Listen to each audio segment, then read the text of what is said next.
All right, stream is online. Hello, hello. Anybody? Anybody there? Anybody can hear me? Anybody at all? Jesus fucking Christ, this has been a long time coming. Uh,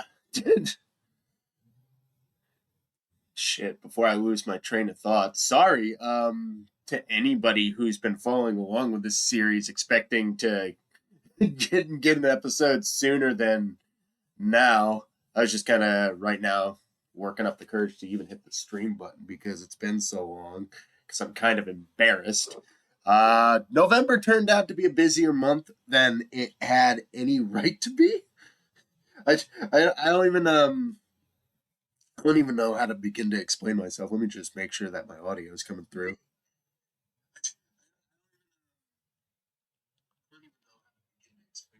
Okay, so audio is coming through just fine. Yeah, November was busier than fuck. I don't even but besides the obvious of Thanksgiving and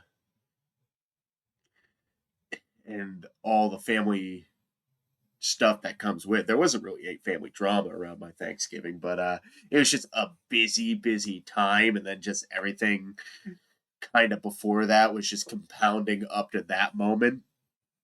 It's just nutty. Because I went to see a concert with my dad. I had to help him out with stuff around his place. Ray unfortunately caught pneumonia. I'm not sure if anybody knew that, but he's been dealing with that since the since the beginning of November. I've caught a sinus infection, which hasn't had me feeling quite well for the longest time. I'm still dealing with it right now because those are a fucking bitch to take care of. Regardless, other than that, unfortunately, my dog passed away recently. It's just November this year has been totally and utterly, completely fucked. In between that and being like too busy with work and too busy with helping people outside of work, like I just have like it wasn't that I lost motivation. Well, it was kind of that I lost motivation to stream, but I was just so fucking busy. I couldn't find time to do it because I kept picking days during the week, but because I want to also go to the gym as much as possible because I've been trying to go to the gym more lately. Uh, that was a fool's errand because it seemed like every other day, like I'd either like fuck up my scheduling and lose time to go to the gym, or fuck up my scheduling and lose time to stream. It was just a whole fucking mess. I did not plan accordingly. So once again, I really do apologize in this first 6 minutes I've been talking and wallowing. Like, I really feel bad that it took this long for me to get back to this point. But without further ado, the last time, let me just get reacquainted with the controls real quick. The last time, we spoke with Everart. He gave us a mission to collect some signatures, and I do believe I left off. Let me collect my thoughts. I want to talk to the Hardy Boys and then the Pines rep, then continue from there. But yeah, it's just been a crazy month, and now this December with the snow bumming me out, I finally just decided, hey, fuck up. If you're gonna stream on a weekend. I know it's only 2 days, but at least you know more often than not nobody's gonna be calling upon you, like calling you to like just do random shit or help them out with shit. Which was the reason I was trying to stream weekdays. It's because my dad would always call me off on like a Saturday or a Sunday to do something. Which I don't mind helping out my dad or hanging out with him, but come on, get down the fucking. Thank you. But shit, lost my train of thought again. It's not like I don't mind helping out my dad with some stuff, but it's like it was getting to the point where it was like every weekend he would ask me to help him out with something or go do something. And it was like, well, my free time on the weekend's spent, so I'll just try to do this on the weekdays. And then he stops asking me for help on the weekends. And then all of a sudden my weekdays start filling up with crap. And I'm like, well, I can't fucking win then, I guess, can I? I love my dad. Love him to death, but it's like, I only get so many days off. I get 2 days off a week, and usually they're not back to back. Like, it kind of alternates. I'm already here. Let's talk to the Pines rep first, and then go to the Hardy Boys. But, I feel like I'm bitching too much. I feel like I'm complaining where I shouldn't be, because it's really not that big of a deal. It's just my own incompetence kept me from getting back to playing this wonderful game. I feel so guilty, too, because, like, I was on a good roll there for a sec. I got one of my videos up to 1 grand of viewership, and then I just let it fall apart, and that's all on me. But thank you to anybody who still sticks around. Like, 17 people watched the Dying Light stream that I recorded not that long ago with Ray. Without further ado, let's just continue on with the story. You're back. Good.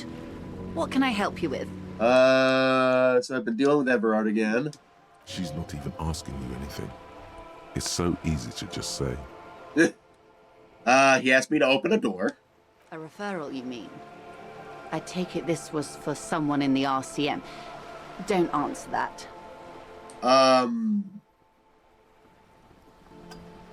No, I mean, like a real door to someone's house. Oh my. A real door? The lieutenant does not say anything, but you hear the nylon of his jacket rustle as he looks at you. Kim, come on, we can trust her. Would you really rather be working with Everard? It's nothing. It had to be done. I got information. I'm pretty sure I helped scare somebody from Mr. Sinclair. From Mr. Claire. Sinclair? Sinclair is from BioShock. My. What I'm hearing is you inspected a premises because you suspected that it was involved in the narcotics trade. Stop covering for me. And in the process, you turned up some information relevant to your investigation. Only from Efrat, surprisingly. Yes. Her bartering mind cannot fathom that you didn't ask anything in return. I didn't think to. Frankly, what was done was not pretty at all, but neither was it illegal, and it was not for nothing. I advise you to be very selective with what information you choose to share. This may have consequences beyond our line of sight. The Union's militant wing organized the lynching. Everard says the Wild Pines sent mercenaries after the Union and now one's dead. Everard asked the Union's militant wing to fully cooperate with the investigation.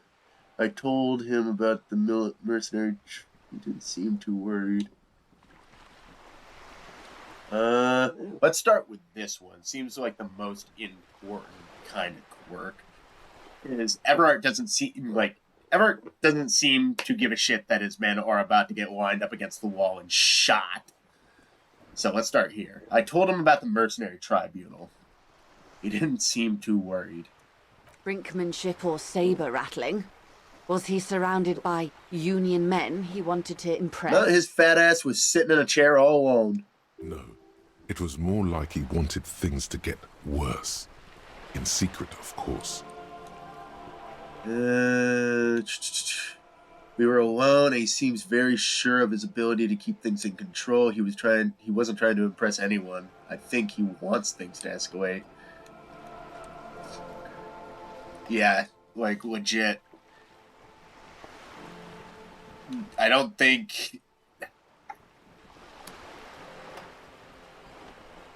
Should I say we were... Both of these seem like it's the same answer, but I'm gonna go with the one where he says he wants things to escalate.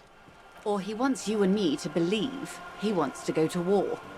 I mean, to me it sounds like he does want to go to war. There's always that risk, man. But if I may offer my opinion... Go ahead, Kim. He means it. Yeah. Thank you, Kim. Kim's right. I'm sure he meant it. I'll think it over, Detective. Thank you for relaying this information to me. Excuse me, I didn't mean to snuff that loud. That was gross. Ugh. I'm probably gonna be blowing my nose throughout this entire fucking stream. I plan to stream for like 2-3 hours. another reason I must guiltily confess to why I haven't gotten back to this game sooner. I got gaslit by my buddy Jack into starting a new playthrough of New Vegas. And then somewhere down the line, I started playing New Vegas, and I want to say, oh god, what was the other game? Oh, Dark Souls 2. Because he was playing that as well. Jack started playing New Vegas, and they asked me for a kind of an early Christmas present, because unfortunately he's... Oh no. I mean, he's... I'm not doing well. He's doing worse than I am. I'll just leave it at that. He's doing well enough, and from my perspective, he's doing way better considering the shit he has to deal with. But he asked me for an early Christmas present, and I got him Dark Souls 2 because he wanted to play it, because I always talk it up to him. And then we started playing like both of that in tandem. Unfortunately, not together, because unfortunately his internet connection just fucking sucks. And I hate it. And I wish I could play more games with Jack, but unfortunately, like, just living on the means that we can afford. But after that, I ended up seeing that the DMC collection was on sale, so I pretty much bought everything except for DMC Devil May Cry for like $33, and I've been burning that down. And then, for whatever reason, like, my brain is like, hey, you know what you should do? Get caught up in a war. And I'm like, but brain, why would I do that? Because you're high on pot and you want to shoot something.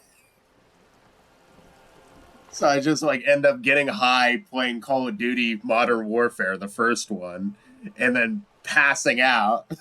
Just, like, this is how...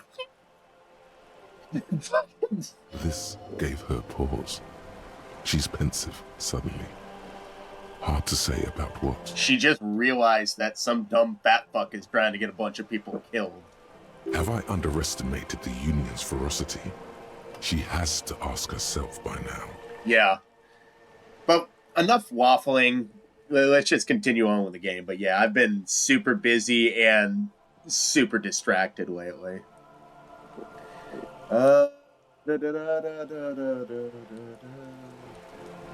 Kim's gonna get pissy if I tell her some of these, but I think I just gotta bite the bullet, because she's been straight with me. The Union's militant wing organized the lynching. Yes, that's the talk about town. The Hardy Boys, they're called.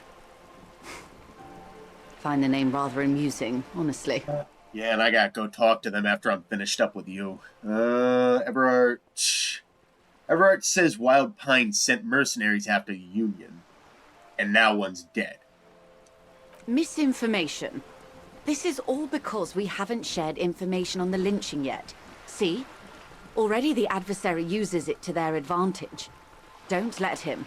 You did sick the tribunal on him. You did get the scabs worked up. Joyce, don't you fucking start lying to me now, because I like you. Hurry up on that probe. The moment you tell me you're finished at the traffic jam, I will gladly tell you the company's side of the story. She must really want you to look into the drugs.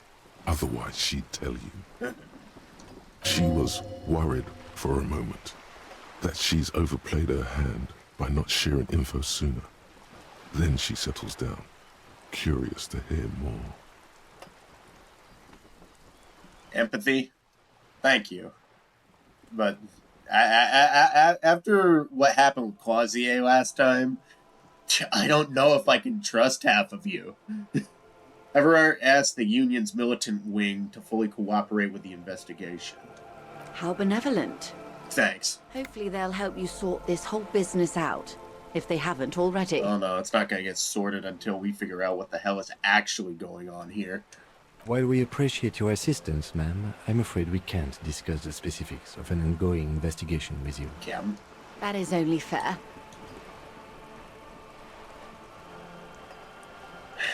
Kim, trust me. I have reason to believe that the lynching was a cover-up. Oh my. Very interesting. Her mind races to the conclusion that most benefits her interests. That doesn't mean she's wrong, though. It looks like you may untie this knot yet. Her smile and a tingle runs down your spine. Okay. That's all I've got to say. What you've said is quite enough. You've given me a lot to consider, and may have helped me prevent this conflict from escalating. No, I don't think so. It's gonna get worse.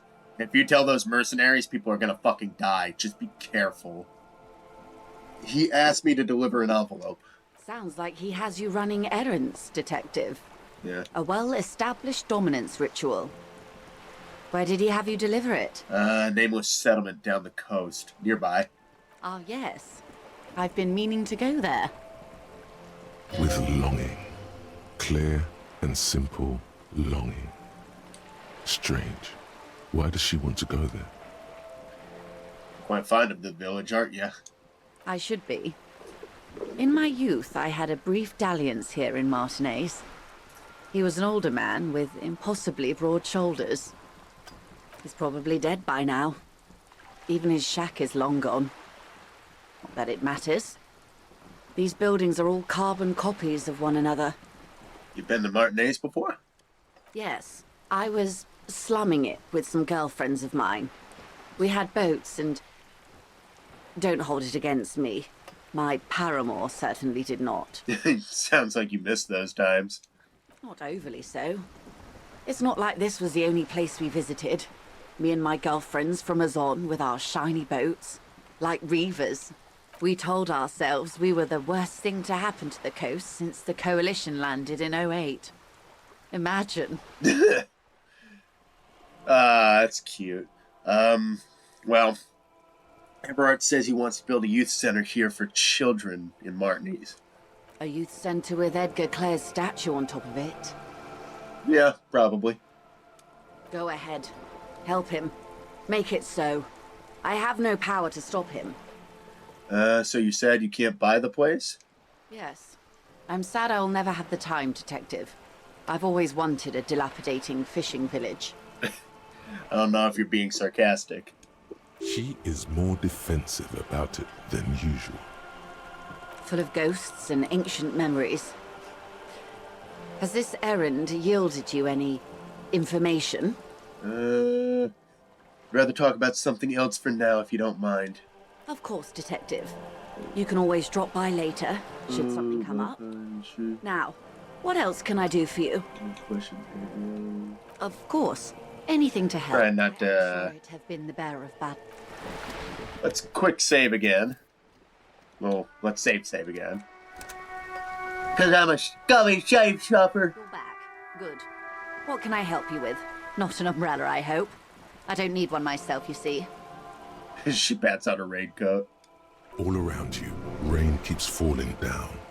On the wooden boards she's standing on, and on the water around you.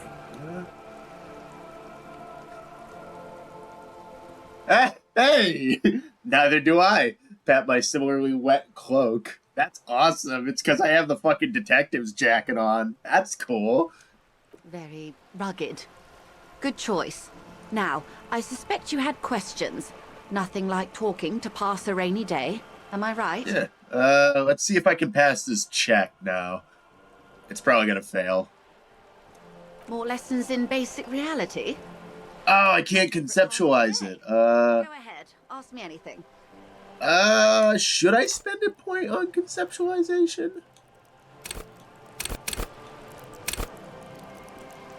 Yeah, should I? Well, I already saved, so yeah, you know what? That's all for now. Glad to have been of assistance. I'm just wasting time now. Let's quick save here, because I don't want to lose that check. Spend a point on conceptualization.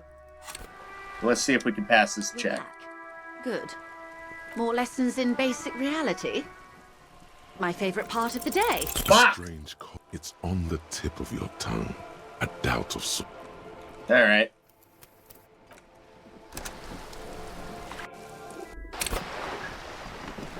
get moving.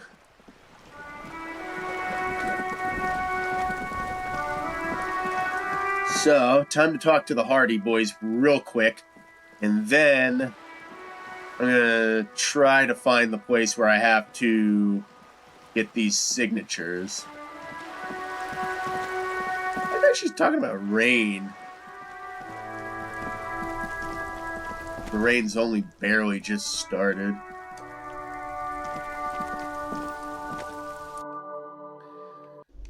Alright, cockholes. Do you have anything else you can tell me?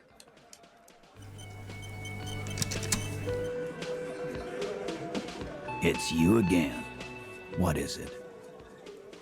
I don't fucking like you. That's all I have to say. So I've listened to the tape and I'm going to confront Clausier with it. Okay, that's something I can do next. But first off, me and Everard talked. He promised you'd cooperate. Which is an empty fucking promise, because I know you're just going to fucking stonewall me again, because you all are cunts. Oh, so you went and talked to my mommy, and now she's making me play with you. Is that it, lawman? God, I hope you are the lone survivor after this tribunal. And what's gonna happen if we don't? You gonna go and tell on us? Why don't you push me some more and find out, Gimp? You gonna let him talk to me like that, Titus? He turns eyes full of hurt to the big man. Ah, fuck you, Shanky. Let's see. Yeah, I guess I am, you big pussy. Damn, wait. Oh, it's cause my authority. He's respecting it. My authoritar. The old man sent word you'd be around again. That's the reason I'm being so forthcoming with you. Don't wear it out. Uh-huh. But having Everard back you up like that did seem to have some effect. Okay, should I even tell him this? Fuck it. I just want to see him squirm. I've listened to the tape and I'm gonna confront Clausier with it. Smart boy. You go do that. Okay. Even when you are being a little more forthwith, you are still a fucking asshole. I hate you. He really thinks this is going to end well for him. This is just insane. Ah. But it's watching somebody who could easily avoid a car crash, but refuses to steer the wheel or turn away. I'm sure I'll survive because I have airbags. Huh? Oh, I can't. Okay. Hey, honey boo. I know you're lying to me. Officer, what brings you up here in the rain? Need to talk to you about your room again. Talk more about the so-called assault, Titus Hardy. Let's start there, because that's why I came up here. Titus Hardy gave us a recording where the deceased states his intention to commit the rape. She puts her coffee cup down. Oh, wow, this is serious. With a soft ring as the porcelain meets the metal table. This does not surprise her. Uh-huh. Did he? I never said he was a good man, or that he had good intentions. Only that he was never bad to me. Wow, that's a bit callous. Ah, man, I really want to know what makes you tick. She doesn't care. If anything, she sounds amused. I can tell. On this tape, he specifically identifies you as the target. Where did they get this recording exactly? They haven't got a fucking clue. Probably from the bar downstairs. It's intercepted radio chatter of the deceased, recorded via a de-encryption station. It's authentic enough. Authentic enough, he says. Does he say he's gonna do it Soldier of the Apocalypse style? I think he did. It's been a while, so I don't actually remember. Let me excuse me for a second. This is gonna be gross. I gotta blow my nose, and I don't have a mute button. Actually, I do. I just don't want to accidentally fuck up the recording. Let's do.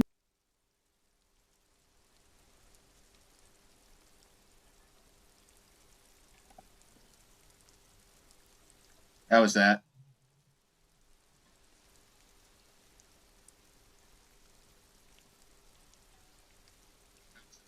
Okay, didn't pick up. Cool. I'll try to do that anytime I have the wherewithal to mute my mic if my nose starts bugging me. It's just bad today. I gotta take something. I'm all out of decongestion. Those are the exact words he used. Yeah. That was practically his pickup line. That's how he got chicks. I mean, it doesn't surprise me, but man, there are better lines to start with. I'm gonna beat it brutally right here. Such in the apocalypse store. So hey, you wanna get some drinks after this, maybe? I could show you my cool collection of firearms. Show you my armor. Porcelain plate. Pretty cool. Did he say whores a lot? Yeah. Was he pretty much on the verge of doing it Kohoi style? Oh my god. Yes, the word whore was used. He liked the way it sounded when he said it. As to Kohoi, The young woman lights a new cigarette with the butt of her old one. Huh. he wasn't actually there. He didn't do a tour, or at least didn't tell me he did. Would have been overkill anyway. He lived his own little Kohoi. It wasn't his everything. Do you think he was trying to scare people? Well, let's just preface it as, like, why say things like that, Machismo?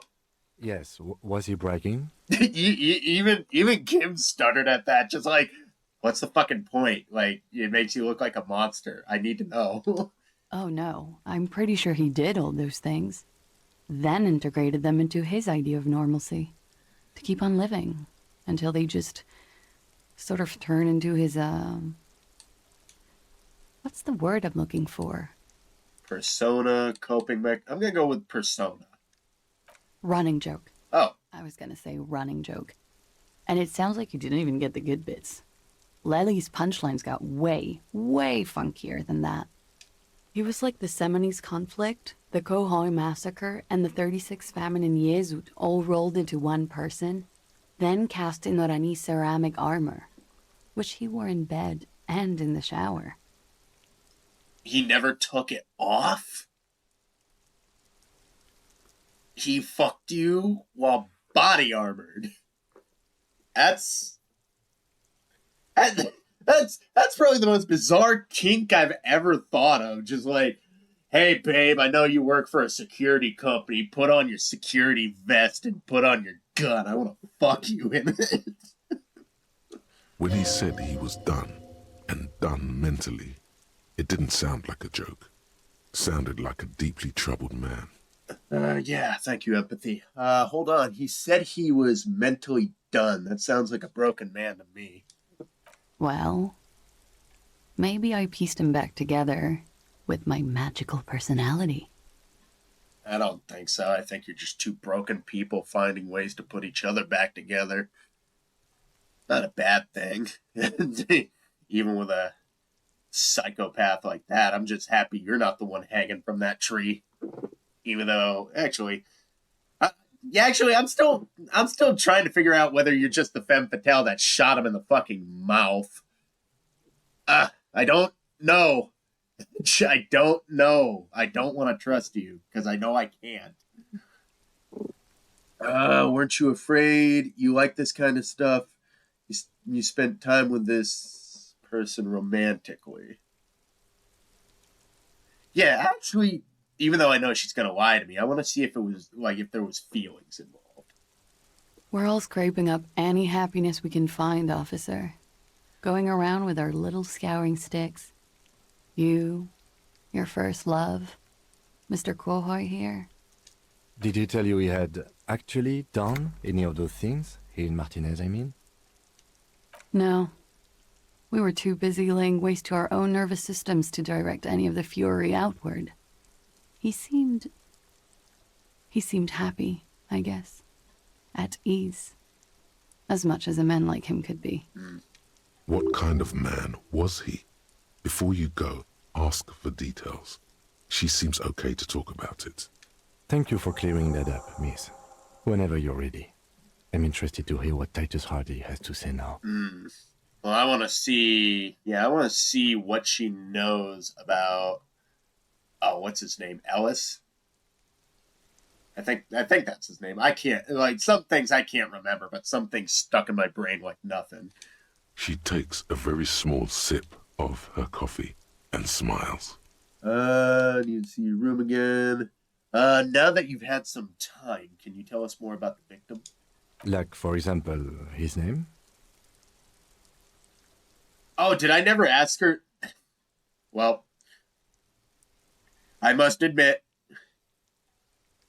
I did rewatch Wally's video about Disco Elysium recently, because it's a good one.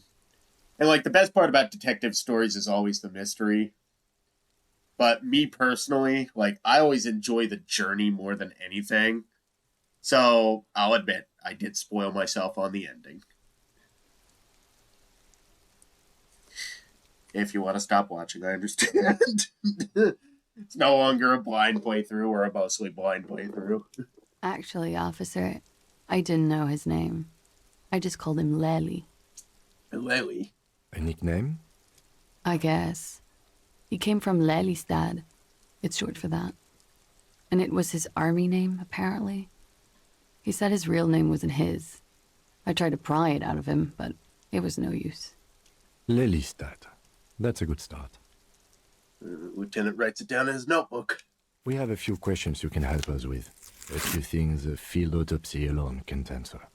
The young woman cranes her neck, trying to catch a glimpse of the page the lieutenant passed to you. On it is a list of autopsy observations recorded neatly in blue ink. The last missing pieces of a puzzle of flesh. Where is Lelystad? The place, I mean. In Oranje, officer. It's, I think municipality is the term. A nowhere town there. The Lelystad municipality has few boroughs and even fewer cities. It's made of agricultural plots near the border of Gottwald. Executive summary: cows, silos, and wheat. You were almost right, officer. That means his race was Occidental, not Mondial. I'll update the form.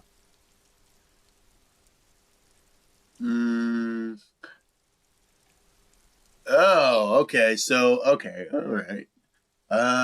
You were both from Oranje. Look at the autopsy. Moving on. Yeah, let's, so you're both from Oranje.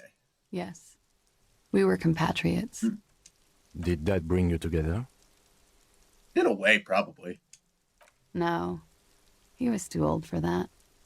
And from another part of Oranjenrijk. I didn't even understand his accent. What brought us together wasn't Oranje. It was bad habits. No love for Mother Oranje. But wasn't he a soldier? This could be worth pursuing. A military man, but not a patriot.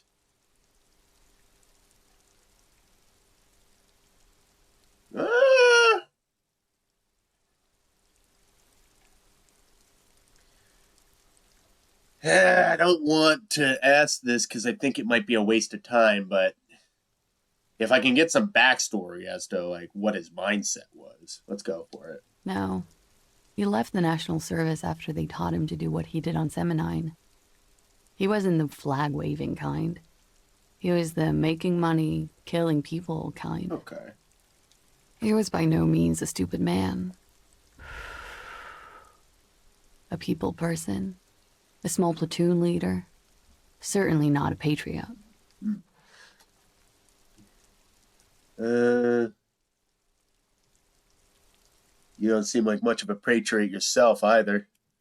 There is nothing on Moindi. The old, old world is dead, and we both knew it. Maybe Orania did bring us together. In loathing. I love Revachol, though. I hope she loves me, too.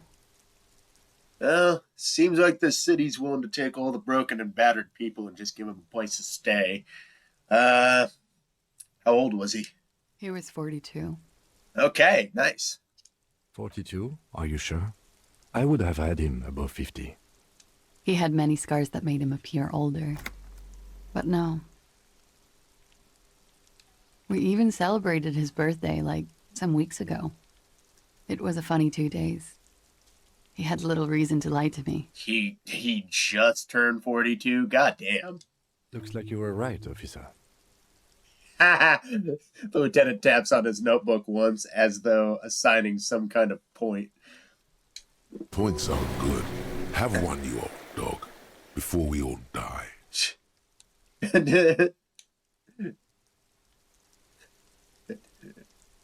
I didn't know this was a competition, Kim. It isn't. Police work is a cooperative sport. Yeah, we're a team. There is no challenge without competition. There must be an opponent. This is clearly sports for him.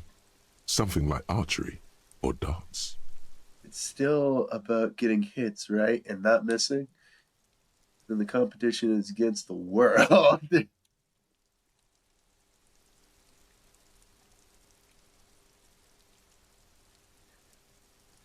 That's too conceptual for me. I just like to get autopsies correct on the first try if possible. Where were we? He's lying. Oh, let's go back into He that. was 40. He had... We even... Looks like Points are good. There is no... This is... that's too pinball for me. I just like to get autopsies. He's lying. Kim won't admit it. He likes the game. What's his eye color? Blue. Light blue. They were like little blue galaxies, you know? It was strange, seeing those eyes in his fucked up face. Pardon the swearing. I do him an injustice. He wasn't ugly. And he had a beautiful, soft voice. Very surprising, what with all the scarring. It was quite something, watching him speak. Aw. He had a combat wound on his chin and mouth. Yes. Severe. It made him look like half his face was cracking away in some strange smile. That and those eyes. Ah, yes. His hair, if you can remember. He's bald. It was light brown, almost blonde. He darkened it with brilliantine, made oily. Not nice to stroke. I couldn't convince him to leave it alone. He had a tattoo. Do you know what it meant? Oh, that. It was a map of the Ornese waterways. Sure, waterways. It was mostly for showing off to chicks, though. How so? How?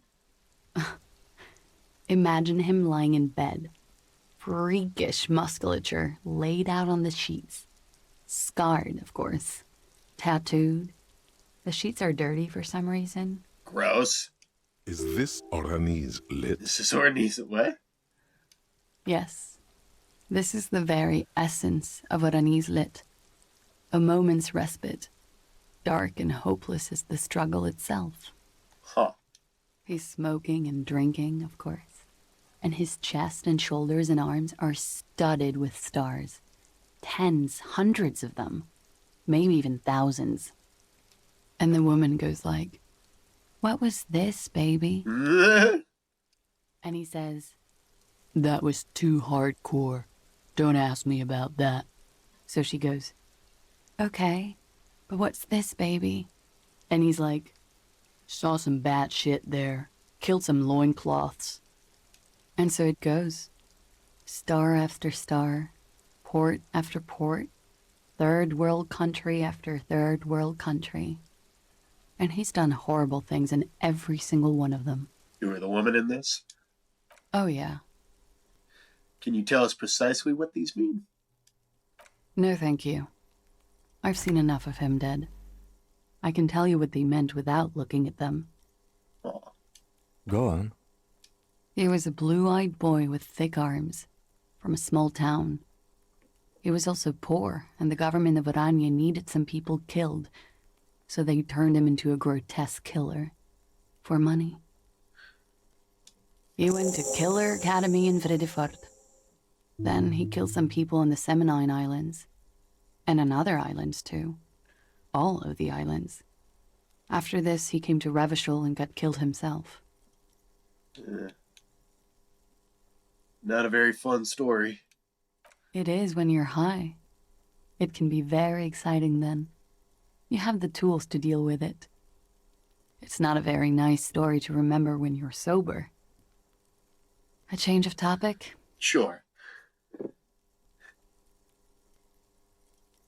Could it be love that did him in?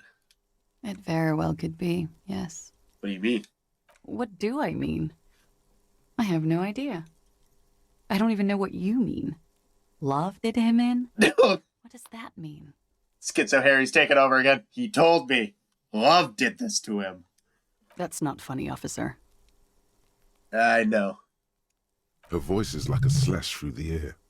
Her shoulders tense up. I finally got some feeling out of you. Trust me, I know things. Even if you can fuck with my brain, I can get through you. Perhaps it was communism that killed him. A moment ago it was love. And no, I don't think the Union is communist. They're a couple of shades pinker than that. Nah, socialism, communism, all the same thing. Don't pretend it's not. They're not hardcore in that way, is what I'm trying to say. What are we talking about anyway? This politics shit is a lot in the morning. Is it even morning? No, yeah, it's the afternoon. You should probably get with the program. I think she's just tired. She doesn't know what you meant by that. And can you blame her? Endurance? Stop fucking lying to me. Something miraculous is coming, he told me. The lieutenant blinks. His expression does not change. Trust me on this, Kim. I'm fucking crazy. All right, let's see where this is going. From way out nowhere. From way out in the northwest, he told me. Maybe it was wrong, forget about nothing. From way out in the northwest, he told me. Cool. Well, I'm glad that went somewhere. We ordered a toxicology report. Any idea what that will show us? A real rainbow splattering of pharmaceuticals, I bet. Barbiturates, amphetamine, sildenafil. How much does the toxicology report cost the police of Revachol? I can do it for half of that. Save you some money, make some myself. You're gonna make me pay you? It's quite expensive, miss. But we'll manage without your help for now. Thank you, Kim. All right. All right, give me a tongue lashing about how I'm acting crazy. Coolly, gracefully, she pours herself more coffee. Let's talk about the so-called assault. Need to talk to you about your room again. Let's just clear. Let's clear these just for shits and giggles. Yeah? Nothing. Had other questions. All right, not my favorite topic. Nothing. But okay. How about we, change the Fuck me. subject to something more lighthearted now? Choked on my own spit. Wait, stop. That man, bloated beyond all recognition, was 42? It's what she said, yeah. Below the damage, the weeks of decomposition, all the swollen indignity of mortality. He was 42 years old. Where are you going? How old are you? That's where this is going. 45,000 liters of raw alcohol has left its disfigurements. What lies beneath, you wonder? I don't think I care. You could ask either one of them.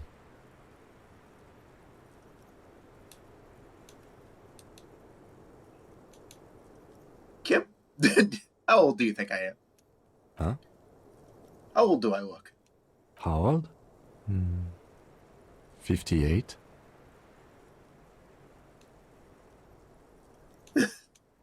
Maybe you're wrong. You were wrong about that deceased body, too. He was way younger. He was deceased. He had been decomposing for a week. I feel like I've been decomposing for longer than that. The ravages of Algol are nearly as extreme as that of death itself. Lieutenant Kitsuragi. You're right, I'm probably 62. Let's leave it at that. I feel like I've been decomposing for longer than that. On the bright side, you've been getting a lot of exercise lately. You're probably right. I'm probably 62. I didn't say 62. I said 58. He squints, looking at you for a second. Wait. This requires scientific measurements. Bring it on. I'm not afraid of the truth. To the laboratorium. I got a new thought for the thought closet. What is it? Date of birth generator.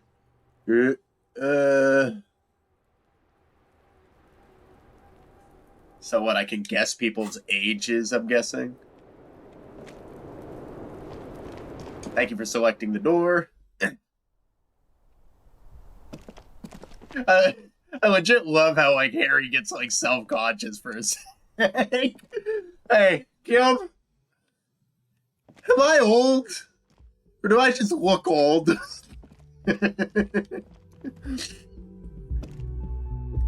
I guess I gotta talk to Titus again. Hey guys, I'm doing my fucking work, unlike you fuckers. Yeah, let me and Kim handle it all. You just sit there on your goddamn asses. It's you again. What is it? I am looking to speak with an asshole. You're the only one who I can think of. So I talked to Claudia about the tape. And? She laughed. He tenses immediately. Chest tightens. Jaw sets. Ready for another blow. And nothing. She stands by what she says. That fucking fucker. You're the worst cops in Revachol. I gave you gold on that tape. Yeah. And the victim, quote unquote, chuckled at its contents as it was an amusing joke. You don't hold no water, my friend. That fucker wasn't aimed at you. It was at her. She pretty much laughed off, yeah. Gold, it was just locker room talk. It's not evidence. It was dark stuff, but it didn't prove anything. It didn't change her mind. Yeah, it was bad, honestly. I expected it to have more effect. Yeah, I'm just gonna tell him straight. She laughed at it, Titus. Fucking fuckity fucker. And what did she say then? That it's fine. People are supposed to be like that. It did not come as a surprise to her, and she definitely wasn't scared. Actually, I think it made her a little nostalgic. Oh, shit. If anything, she seemed turned on by the whole Dorgutty thing. I go with the middle one. The last one has weird connotation. I think she felt a little nostalgic. Yes. In fact, I think she thought it was a little funny. Yeah, straight up. Thank you, Kim. I'm glad you picked up on that too. Funny. No good goddamn psycho whore. Yeah, you're real good friends with her, aren't you, you two-faced fucking redneck? Seems like they wanted to give Claudia a second chance to play along. She still didn't. Yeah, that's because she's not on your guys' side. Because you shot... You had her... Somebody shot the fucker in the mouth and put him in the tree, and she is not happy about it. That is the only concrete thing that I can get out of her. All right. All fucking righty then. I guess it's good then. That fucking... Please try to control yourself in the presence of visitors, Titus. Hey, Lisbeth. You're worrying. It's not being very effective, huh? This is just perfect. Just fucking perfect. Any thoughts on this, lawman? Titus rubs his chin with his palm as if trying to grind it smooth. Was he I guess it yeah, I guess you could grab your chin like that and like do the whole like fucking pondering angrily fucking shit. I just fucking lost my train of thought. Nah, like I think the only thing that I was thinking about was man, this game is so well voice acted. It's such a fucking shame. Like I really would like to get all like the voice credits, see who these people are, because I bet you they're a bunch of like I don't want to say like no names. I'm pretty sure they're probably stage actors, like how fucking Final Fantasy does it, and they're really really really good. You don't have to say everything out loud. Just mix and match. I think I want to say everything out loud. I think you had a lie planned, but she didn't play along. Maybe she isn't who you thought she was. Maybe she's still in denial, you know? Like a defense mechanism. Be straight with me, Titus. What really happened?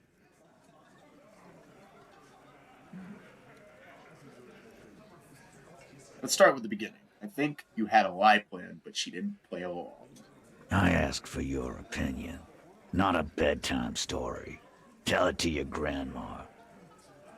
This tape was the last chance for her to do what was planned. But she didn't. She knows she can't lie to us, unlike you. Ha! Oh, nice one, Kim. Dig for the ribs. Get that body blow. Fantastic. So now you remember how to do your job. I'm so sick of this piss. We should get something harder in here. Don't worry, the borscht is completely vodka-free, asshole. Yeah, guys. We should get a party going tonight. Yeah, because tomorrow you dine in hell. Why? Maybe not then. Wow. Man, shut that down real quick. Theon's like, why the fuck do you want to party, asshole? Success. They admitted to unlawful collaboration to derail the investigation. Oh, nice. I didn't even realize it. Shit.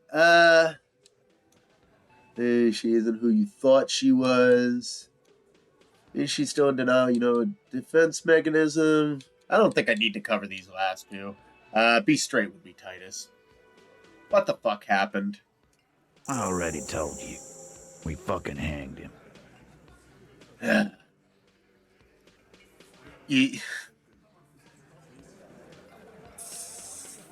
For all of my discontent towards you and your bad fucking attitude, I am still trying to save you and your stupid buddies' lives here. You will get killed. There's less gusto in his voice now. His men too are growing increasingly silent. You are just so fucking stubborn. Stay the course, even though the iceberg's right fucking there. Ugh. I can't fucking deal with you. Like, at this point, like, if there is any way to save you, I don't know what it is. And honestly, I'm not going to lose sleep over it. If you guys are doing this to yourselves, I'm only trying to not let it happen. Come on, Titus. We know you didn't hang him. He was shot. I know you're tired. So am I. Why don't you just... I get to play bad cop. Kim's being good cop. This is fun. You know what? I am tired. I'm tired of you and the whore upstairs. Next time you see her, tell her Titus said, "Fuck on!" He's pissed. That lying, scamming. We're done. This is over. You understand? Your little investigation is over. No, it ain't. Yeah. On the floor, beer drips out of the can into a small puddle. No one does anything about it.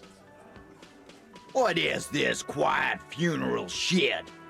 All we need is some beers in us. Bartender, 20 beers for the Dock Workers Union. Don't get them for him. Why do we make it 40, huh? Why do we make it 100 beers? You're not loud enough. Thank you, Gart. Oh, man, he's even snapping back. 100 beers? Now we're talking. Hoppity hop over here, cafeteria manager. Ooh! Ooh, wait a sec. This is a check that's gonna fucking fail. No! Ah! It's 92! Fuck! It's gonna fail! Come on! Thank you! Titus, he's being manipulated. You should know by now. Titus Hardy will never falter. We can do it. Come on, we passed a godly check. But you know someone who might. One of his boys will.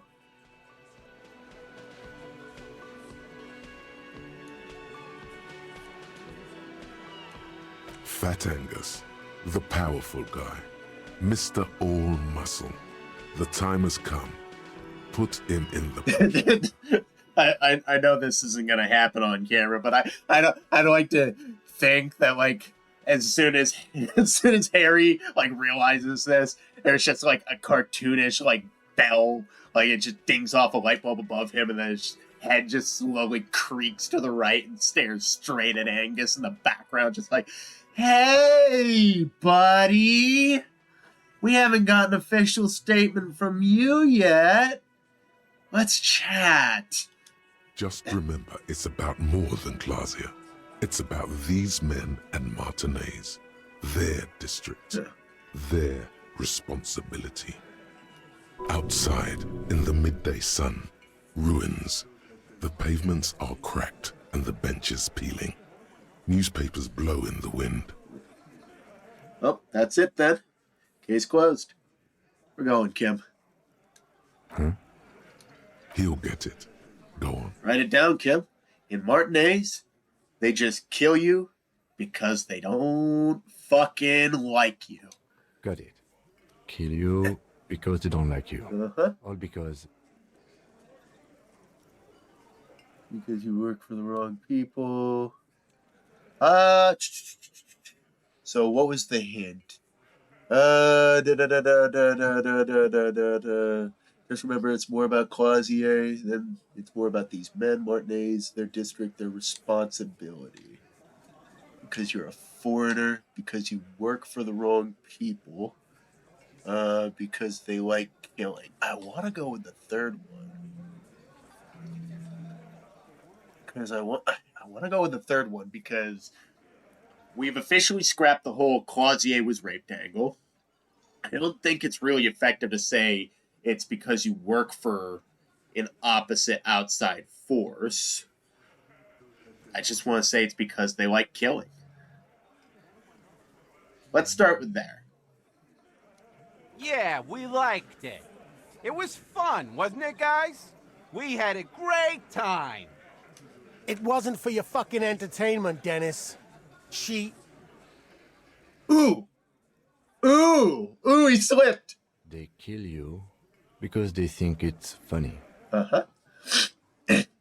They just hang you like in the Dark Ages. Make a display of your corpse. They just hang you, shoot you, whatever. They can't even remember. They just hang you, shoot you, light you on fire. They don't care. It wasn't that. It wasn't. We didn't shoot him. Oh!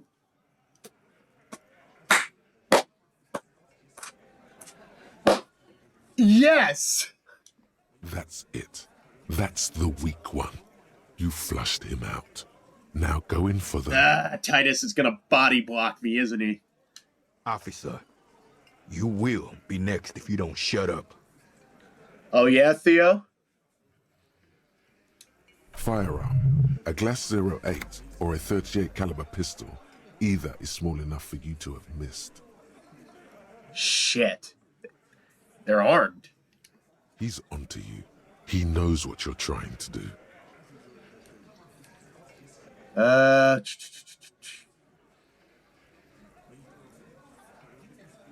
Look at Kim first. I need to know what he wants me to do. The lieutenant has put down his notebook. His hand is resting on his holster. He gives you an imperceptible nod. Okay. What? What does that mean? He's ready for it if it pops off. Go for it. The lieutenant has his eyes set on the fat guy. Push Angus. We're almost there. Okay. Because if I push Theo, he's going to shoot me. But if Theo tries to buck first, Kim will fucking kill him. Alright. Let's go. Or what? You're going to kill me like you killed him? For no fucking reason? We didn't kill him. We didn't even hang him. He was dead when... Yes! Twist, piggy. Squeal. Shut up, Angus. He was dead before you hanged him? What do you mean? Daddy! Say one more thing to the cops and I'll... Kill him? Dennis, stand down, or I'll beat your head in. Theo, take your hand off the belt. This isn't 31. I've got this under control. Does he? His closed fist is shaking. It's you who's in control. Let them have their moment. He's sweating up a storm now. Angie, where's your goddamn inhaler? You sound like you're dying. I left it home. I can't get it. I'm too fucked. I'm sorry. Why are you so fucking fat, Angus? Now it's all pointless. Because of you. You wasted my time. I told you, Titus. I told you just give her up. Lizzie, your help is no longer needed here. Go tell Everard. Fine. I'll tell him. After a long walk along the coast. Oh, we caught a break. We caught a break. Okay, cool. Nice. Nice. Okay. They admitted that they weren't the ones to kill him. Oh, man. That fucks me up, because now we gotta go find the fucker who did, even though we already knew it wasn't these fuckers. Oh, man. Yeah. Fuck yeah. You're in. He's all yours. Questions. Kim, we fucking did it. The lieutenant gives a smile. Only you. Yeah! Kim, we fucking did it. I'm sorry I made you guys fight. No. Alright. So, you didn't kill him. He was already dead. He nods. You hanged the corpse to cover up the real cause of death. The bullet in his head. Another nod. Why? Because the girls asked us to. They were in some shit. Clausier did. And Elizabeth? Girls plural. There's another girl. 2 of them. Take note of this. They'll probably say more about her later. Or no.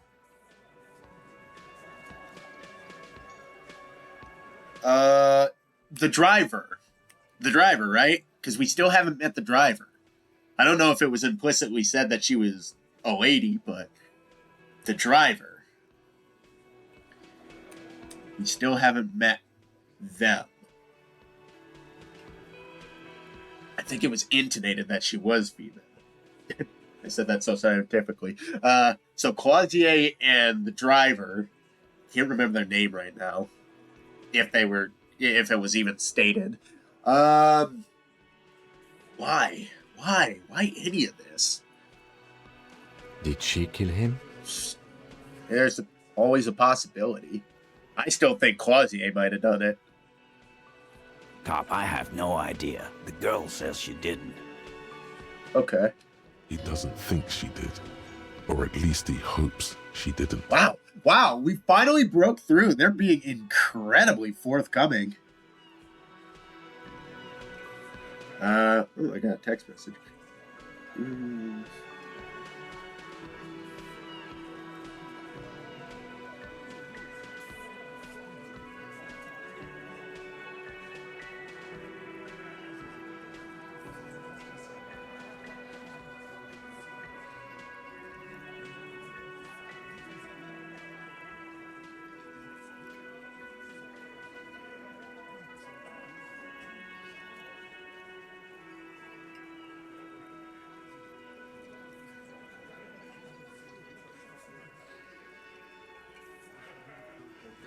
Sorry, I got texted from Ray. Apparently, he saw a tweet from Almighty Lolly that he really liked.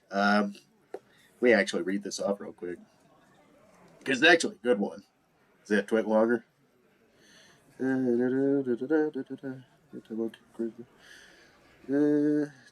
gamers, these people will turn on you once they get what they came for. Both sides do not care about your hobby; they just want to control it. Yeah, that's pretty much the way of the world. Like all these grifters like bitching about woke and anti-woke. Like I know where I stand. I like tits and ass, and I like good games that are fun. Like that's where I stand. But everybody like just knee jerking about everything, and then like people need to fucking knock this shit off because like to bring an example out, like the anti-woke / woke like bitching is like happening about the new game Marvel Rivals, which is a hero shooter made by China. So it's basically China swap made like Overwatch. But like at the end of the day, I think people keep fucking forgetting. Like people are trying to hail Marvel Rivals as the next coming of Christ just because it gives you butts and like bits. Butts and bits. Butts and boobs.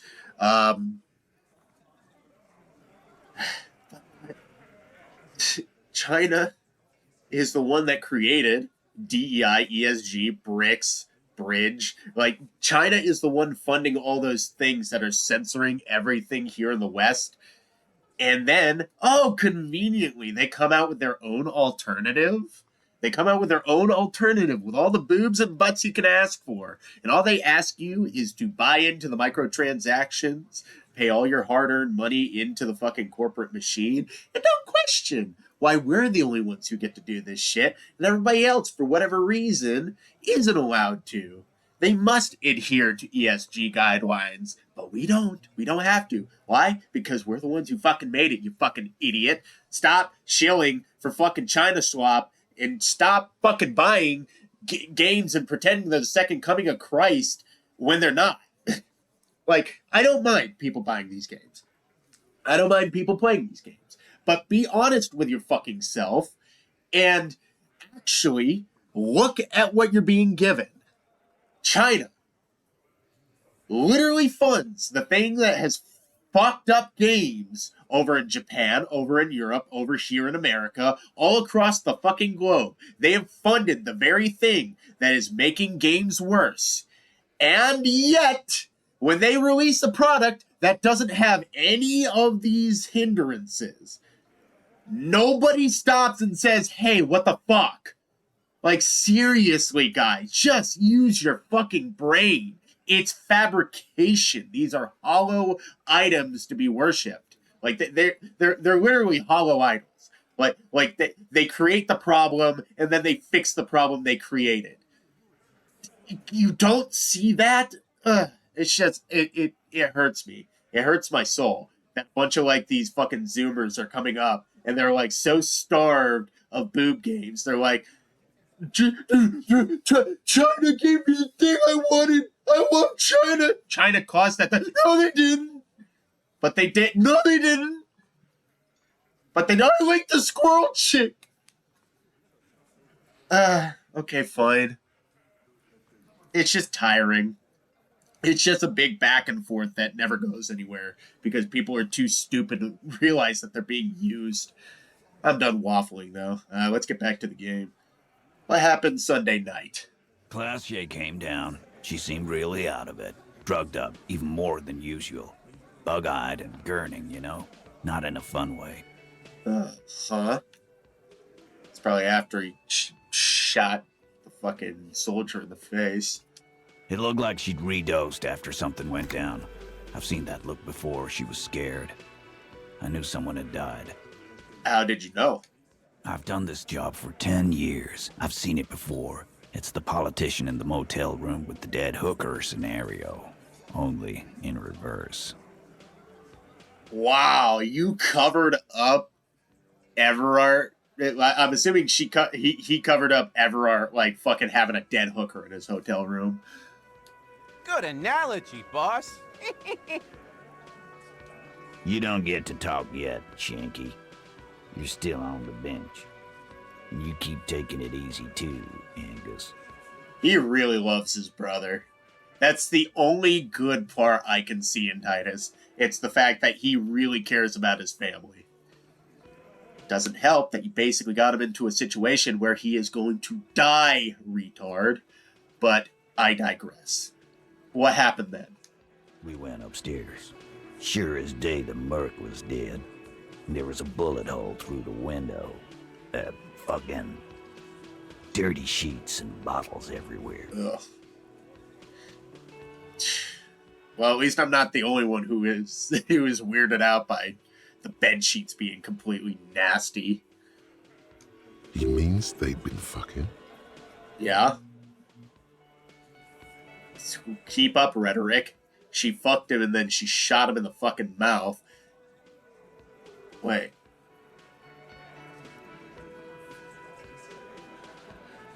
The bullet was still in his head.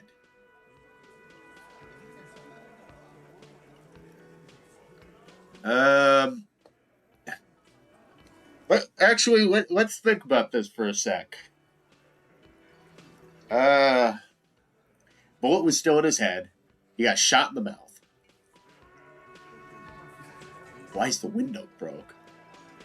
Because we did confirm the window was replaced. Clausier did they? Okay, so what's really going to matter now is if it happened while they were fucking, or why would she shoot him through the window? So it wasn't Clausier. It wasn't Clausier because the bullet came through the window. Now, it wouldn't make sense to shoot him through the window if you already have him in a vulnerable position. You just shoot him through the roof of his mouth. So... shit. Maybe she isn't the killer. Tibbs patched the window. And the corpse. We hanged. Mm-hmm. Who's Tibbs? The Eighth Hardy? Nah, he's my brother. He's in the window replacement business. Oh. Tibbs Hardy. He can go fuck himself, too. Tibbs.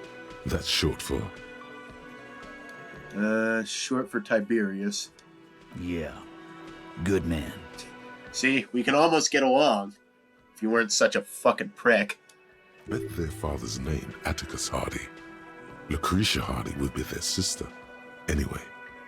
Titus, Angus, Tiberius, Atticus, Lucretia. Fuck me. This guy names his kids like Jack names his characters. Which I don't knock him for that. He uses very flowery language. He usually names them like Alabaster, Wolfgang, stuff like that. If Clausier didn't kill him, why the cover? You may have noticed our girl's in some shit of her own. She told me some people were after her from Aranya. Wouldn't say more. Yeah, she wouldn't. She's fucked if she shows up on police radar. These people, who are they? They're powerful, connected to the moral intern. She's clearly afraid for her life. So? Says if she showed up in your systems, she'd be ghosted away. So she's getting chased by the CIA. Great. So some CIA spooks are trying to get to her. Ooh, we're ghastly, we're ghostly. We work for a 3-letter organization and we're going to kill you. Just so we can get more tax money. That's all he knows. That's all she's told him. Yeah, because she's a spy. And she knows if she tells Titus the whole story, his fucking ass, the way he reacts towards her, he'd probably throw her under the fucking bus. And why would you help someone like that? By taking on a murder? Why would I? I guess we avoid all sorts of runaways and losers here. It's a Martinez thing. Bring me your... What is it? Bring me your pale, unwashed masses. So who killed the merc then? Any leads? Not yet. Just some ideas. She says the shot came from outside, behind the window somewhere. So that's a clue. What are you thinking? I'm thinking someone's past caught up with them. Either hers or his. Blew his fucking head off with like a sniper rifle? Huh.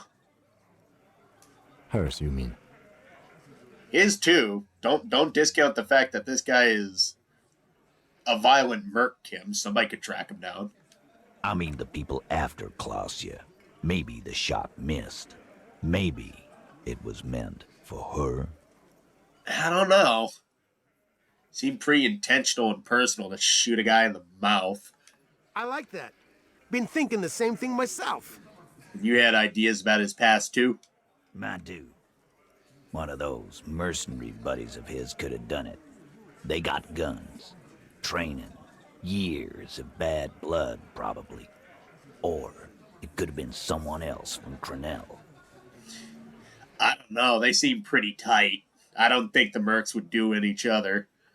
Tell you what I'd do. Check out the coast for vantage points. Maybe consult with a ballistics buddy of mine. That's what I'd do.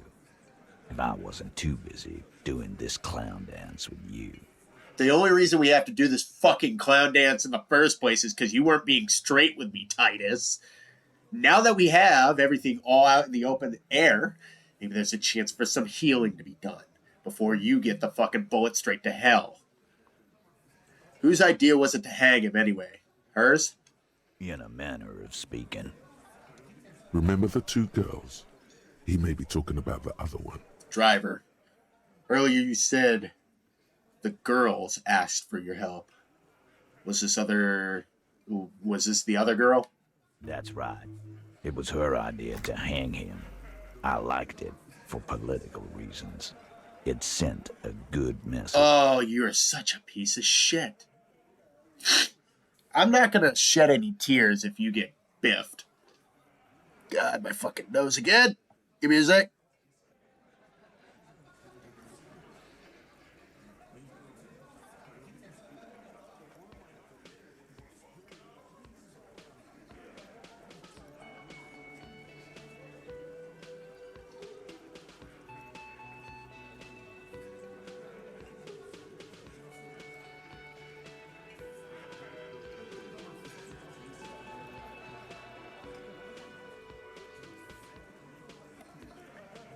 Apologies. Fuck me. Okay, it's her, isn't it? The drug trafficker, the 8th missing Hardy. Fella, you think too much. He's off all right. You're gonna hurt your head. Motherfucker, I am trying to save you. That woman is just affiliated with the Hardy Boys. You don't know her, anyway.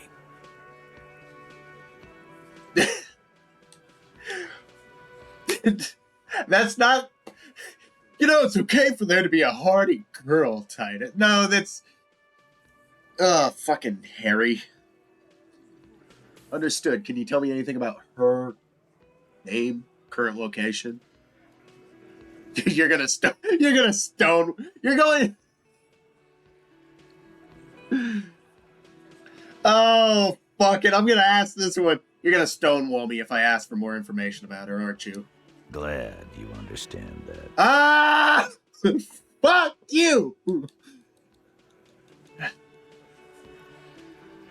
Sorry you made you guys fight. Me too. Okay. Thanks for this, Titus. I'll go talk to her for the last time.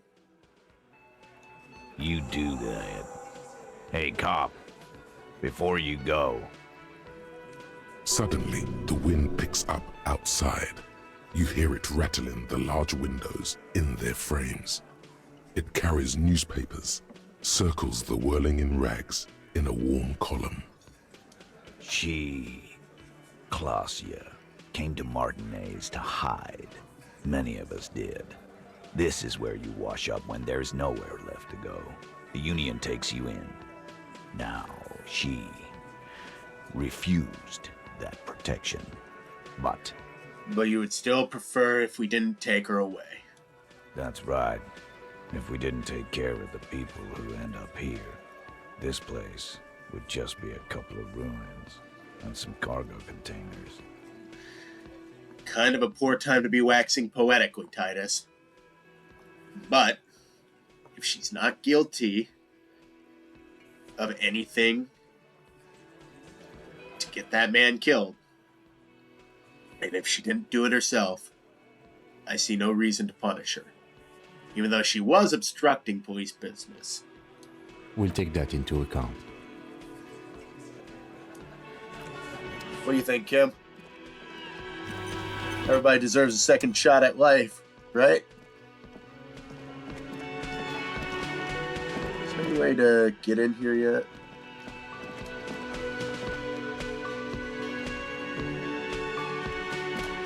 You see a heavy steel.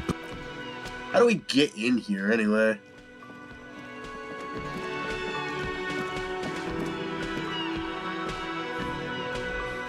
I really do wonder.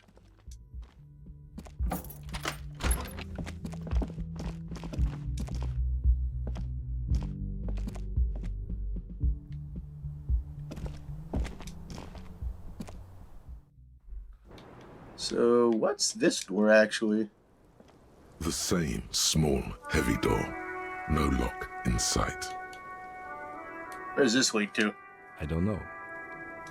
It is not the first closed door we found in this building. There is also your mysterious blue kitchen door. You think it's important? I don't know. The further we get, the more this building seems to be tied to the case. Yeah. Below, the hostel cafeteria creaks and groans under your added weight. A skeleton of composite support beams and cantilevers. Tap on the roof with your foot. A dull thump. Somewhere inside, a wind brace rattles from the imperceptible motion of the building. The vigilantes, the cadaver, and a number of people connected to the case are in or around this building. This door is part of it. It's not unimportant. Thanks for seeing it my way, Kim. Push on it. It's barred from the inside. You hear the bar rattle in the brackets. Sounds like it's heavy, too. Very sturdy. Heroic save, kick the door. No, let's save first.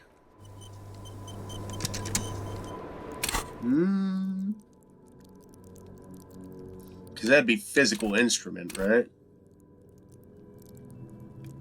Is there anything that increases? Let's try the pry bar.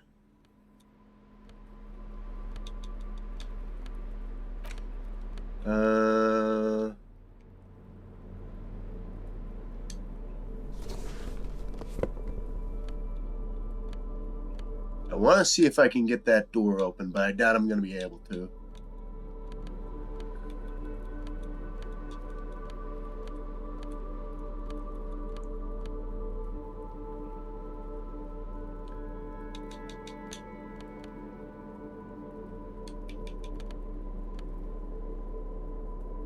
When did I get this shirt? Not yet. Wait a second. Preston Spotwood's gleaming white shirt, the kind that serious men wear at serious Eterius sorority offices, not yet piss-soaked or cum-stained. That is disgusting. Does that give me... suggestion takes a hit when I put that back on. What are my stats right now? Conceptualization is at 6 when I have the shirt on. Logic. I could always pump, like, again if I need it. Because I don't like the negative drawback that I get for... Because suggestion, how high is that? Only 3? Well, I don't really use it, so... Oh well. I won't bother with it then. The same small, heavy door. No lock in sight. Are you serious?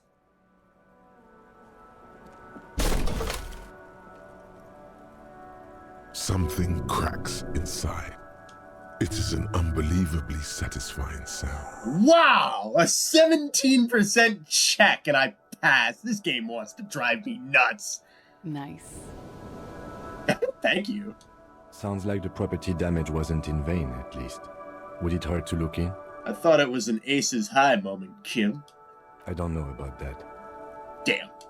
It totally was. Damn. Thank you, empathy. Hell yeah, we are tough guys, we are badasses, we have lots of sex. Oh, wait a minute. Hang on. Shit. Let's put my shirt back on. De-equip that. Equip the flashlight. Give me a sec, actually.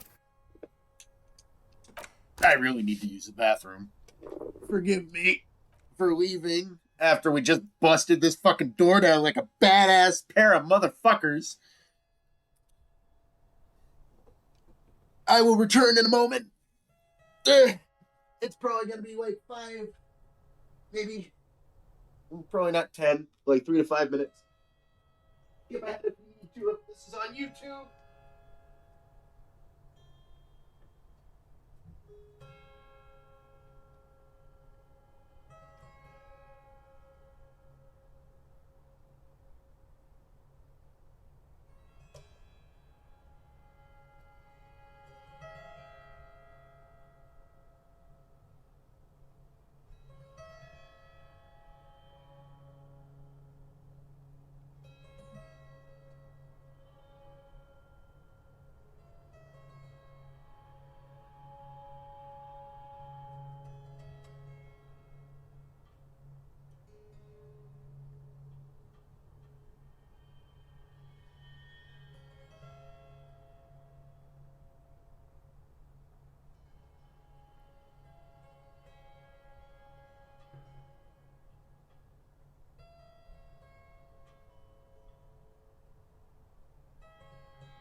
I'm returning.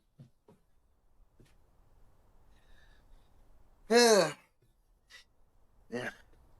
Always 2 consistent viewers. I wonder if that's just because I got the stream up on my phone and the stream up on my computer to make sure nothing's going wrong. If you guys are real, just say hello. I like that people enjoy this sort of thing. Sorry for bumping the mic. But yeah, fuck me. Like, I was just thinking to myself, like, after kicking that door down, I was thinking to myself, like, what are the stipulations for passing a fucking check in this game? Because it seems like I pass low ones more than I pass high ones, but the conceptualization one for the, all of reality thing, for some reason I can't pass that one. I'm guessing it's because it's a legendary, like downright impossible check. Well, it is an impossible check, not a legendary. But without further ado, this is a peephole, isn't it? There's a tiny hole in the wall. You see a bedroom on the other side, which is Clausier's.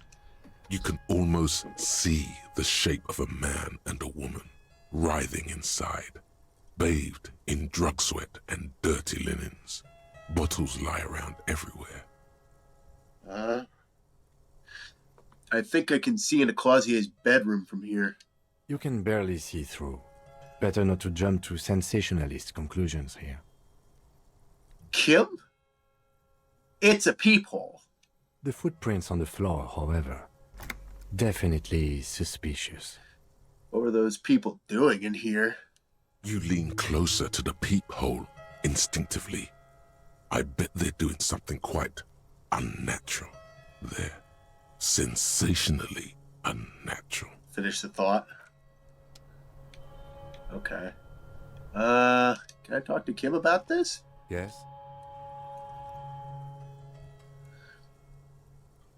I still haven't passed that check either.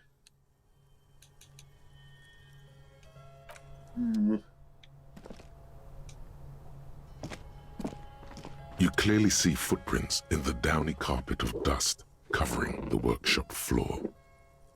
What is this place? Jackpot. These, unlike everything else here, are new. Somebody's been here within the last week or two. 3 weeks maximum, from the dust coverage. It could easily have been 1 week too. You know, officer. This is good. He likes it. That's a little smile there, in the dark of the workshop. This isn't bad at all. It was a good idea to see where that door leads. Commendable work bringing us to this point. Hell yeah, thank you, Kim! Ah, badass! I still didn't do it, though. I still feel bad for, like, actually, like, my brain tried to warn me, but my curiosity got the best of me, and now Kim thinks I'm a weirdo, even more than I already am. Okay. Have a closer look, crouch and study the footprints. Large prints, most likely made by boots. The size is hard to determine. Sole could be bigger than vamp.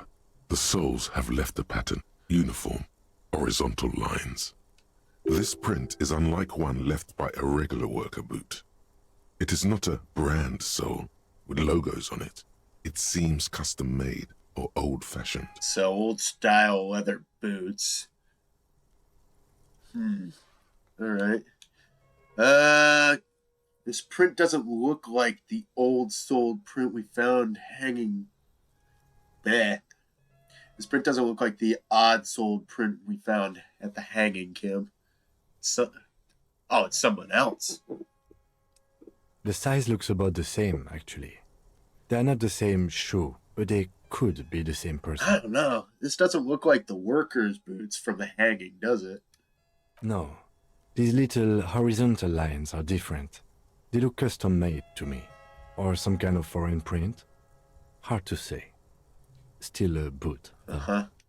Everything around you is quiet. The prints crisscross the workshop floor. Okay, so, what does this mean? It means someone snuck through what seems like a secret route. Behind our rape victim's room. In the recent weeks. This may prove to be significant. So...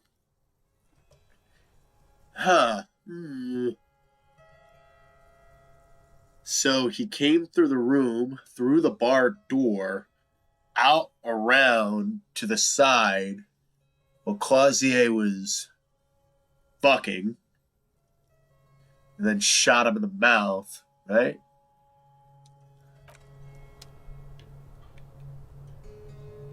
Already checked those.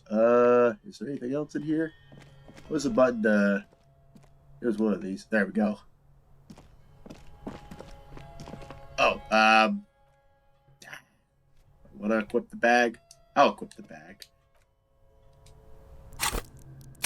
Let's see if there's any bottles in here to pick up.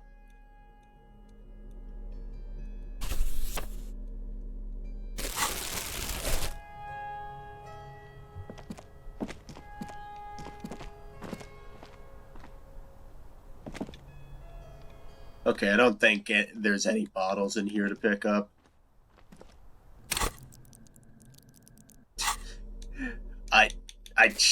I think I'm kind of beside myself. Like I'm actually making progress, and I don't know what to do because I thought I was losing the trail. Pinball machine has been taken apart and gutted. Why take apart a pinball machine? I thought that was a baby carriage. What the fuck? Okay, let's check the drawers. A military code? Empathy and hand-eye coordination.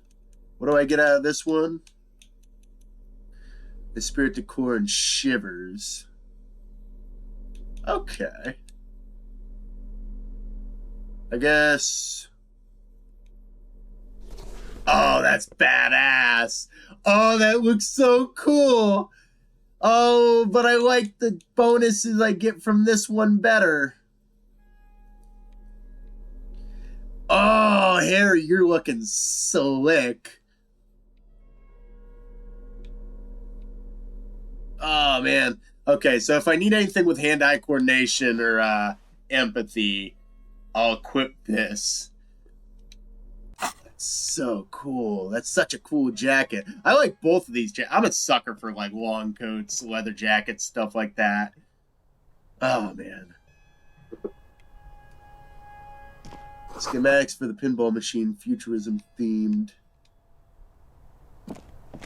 Boxes of tools and replacement parts line the shelves. So this is a pinball repair shop, but somebody was peeping on Clausier. Small windows taped shut with black plastic. You can't see outside. This is an elevator.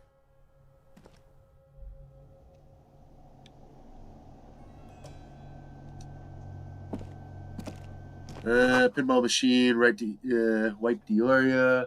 Back glass shows a female figure in mourning. Note, NB, the spare key is tied to the bush around the... Wait. Around the window? There's a spare key somewhere? Ooh, money. Ah! Sorry, X's take all and Fallout, and I've been playing that a little bit lately. Oh! This is where the blue door leads! You see a heavy steel door with a prominent dimple lock. It's painted blue. This door is connected to the one upstairs, but how do we get through? There must be a key somewhere. Probably somewhere in the whirling. It's not too important. We can get in and out using the roof door. Yeah. But I like to have a shortcut to the top if I need to get up there. Over there, in the corner. A pinball machine. Not just any pinball machine. This is the pinnacle of pinball. Cornelius Gordy and the Mountain Goats.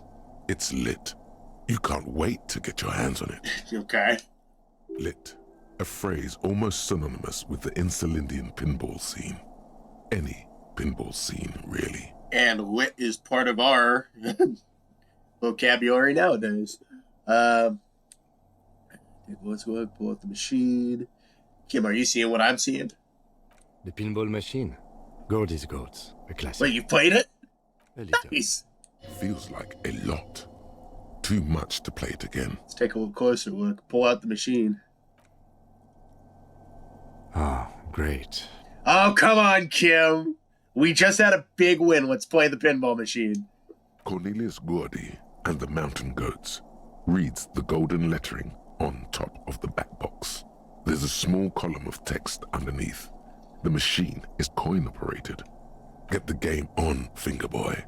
Those flippers are ready. Inspect the playing field. The theme of the game is to explore Gordy's climb through the perspective of goats and to ascend to the top of the mountain in a time of trouble. The peak of the mountain is at the top of the playfield. All the balls have small goat icons on them and represent the goats as they race up and down the mountain. Areas around the playfield represent Gordy's climb, places he was said to have camped, which the goats can discover. Get them to the summit. Lean closer to read the text. Above the painting of a mustached man climbing a hill, a column reads, inspired by the legend of Cornelius Gordy, taken on the world's tallest peak, Corpus Muindi. The Mesk legend holds that when the nation is in danger, heroic Gordy shall return and save his people. Then what's with all the goats? Indeed. Think of them as balls. Okay. It takes a while to get into a rhythm, but pretty soon you're able to keep 3 goat-faced balls in play with relative ease. Go, go, Fingerboy. I feel sorry for the goats. If they only knew the kind of guy old Cornelius really was. What kind of guy was he then?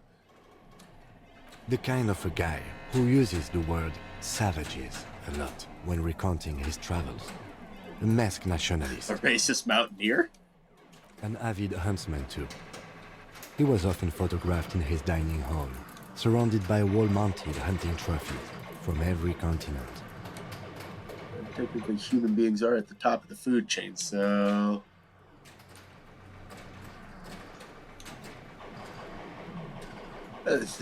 Should I say it's not cool, or... I don't know. He also hit his wife and kids. Other people's kids too. Sometimes pets. Hateful little man. Jesus! But you seem to be having fun. I'm pretty good at this. Your game is definitely improving. The jolly goats are flying all over the board, and although a few plummet to their deaths, you're never left with less than 3. Suddenly, a special passage leading to the summit slides open at the top of the board. This is where the balls need to go. Concentrate and aim for the narrow passage. Maneuvering a goat ball into a position for a perfect hit isn't easy. More fall to their deaths. But finally, the opportunity presents itself. One of them gets through. The words "pale rupture" light up on the speaker panel, and the machine starts filling with a thick, milky fog. Something's happening. Congratulations. This is where the game ends. It's a cheap way of getting more money out of the players. A stupid, nihilistic finale. Huh. There's so much fog, you can barely see anything.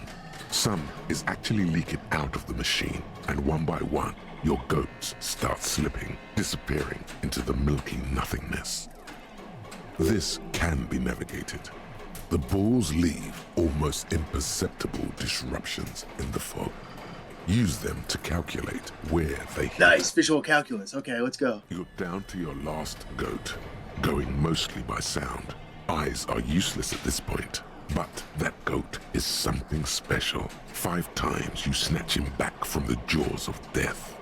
You're in a perfectly balanced system where neither you nor the pal is able to get the upper hand. Oh, man. This could go on forever. Can't make it be done, just watch. I am. I've seen it before. Played it too. You will eventually make a mistake, and then it's all over.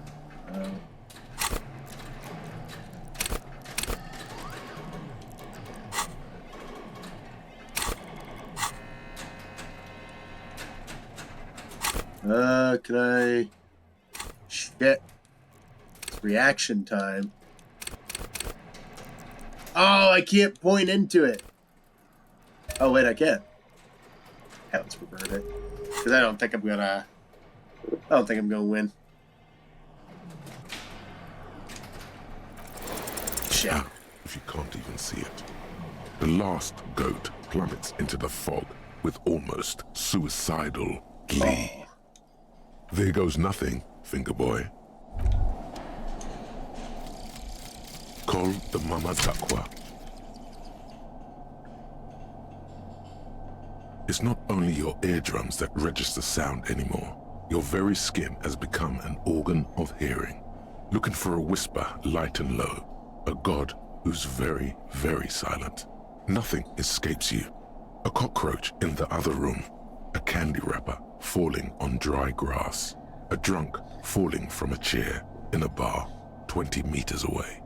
In fact, you haven't heard the call du Mama Dakwa, but you have discovered that you have amazing hearing. It must be the only part of you the alcohol hasn't drowned out. Keep listening. Cool. I got 3 to perception now. The machine is dead and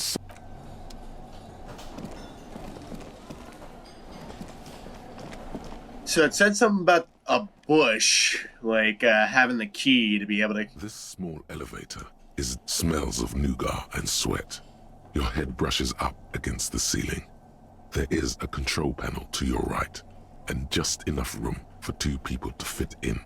The maintenance card under the control panel reads, Last maintenance, 10th July, 88. Scary. This elevator must have been used to transport pinball machines to and from the upstairs workshop. Look at the elevator controls. There are large rectangular buttons, monter, descend, and an international call for emergency assistance. That third one appears to be broken. Must have gotten stuck in a while. A small steel plaque reads Halter 800. Halter is a Koningsteiner lift company who went out of business a long time ago. It says the last maintenance was in 88. That it does. I say, let's brave it. This elevator was last maintained in the future? No, it was maintained in 88 of the previous century. Oh, so it's not a message from the future. No, I think the bureaucrats just forgot about this backroom elevator after the revolution. So it was mostly pinball machines riding this elevator. Seems so, although it's pretty quaint for a freight elevator. Quaint. Close the doors and go up. So this is where they brought 40 pinball machines to fix them up. A long time ago. Everything is covered with dust now. yeah. The lieutenant looks around the dusty, crowded room, inspecting the tools on the shelf. Looks like they gave up on fixing the pinball machines at some point. At some point, 20 years ago, 15 maybe, before pinball went out of vogue. This used to be a pinball workshop. Looks like it. I'm guessing Martinez North 22 used to be a pinball arcade before it became a hostel. There are machines left over. A creak. Some dust falls off a shelf. Downstairs in the hall, next to the main door. One of them even works. I've seen one of the Harties bang away at it.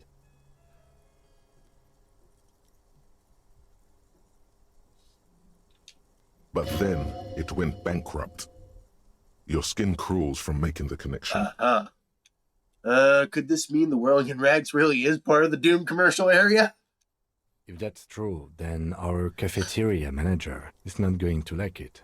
We should tell him what we found up here, omitting that suspicion.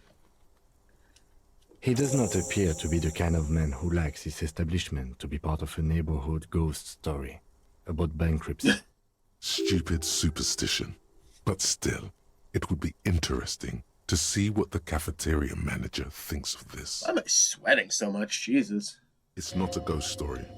It's a curse, and Gart ought to be made knowledgeable so he can perform counterspells. Alright. So, I do want to get that key to the door. Because I'm obsessive. I don't know why I'm winding down. Like after that, pinball machine, I just got, a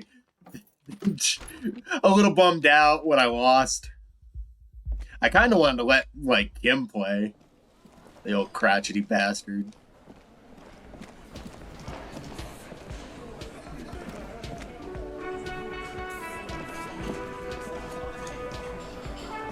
Behind the dockworkers, a ceiling height window. The hawthorn branches scrape the glass like bony fingers. We got the window. There's a yellow ribbon tied to one of the branches. Light yellow, faded with time. A tiny splash of color in the blackness of the thicket. Hanging from it, a bronze key.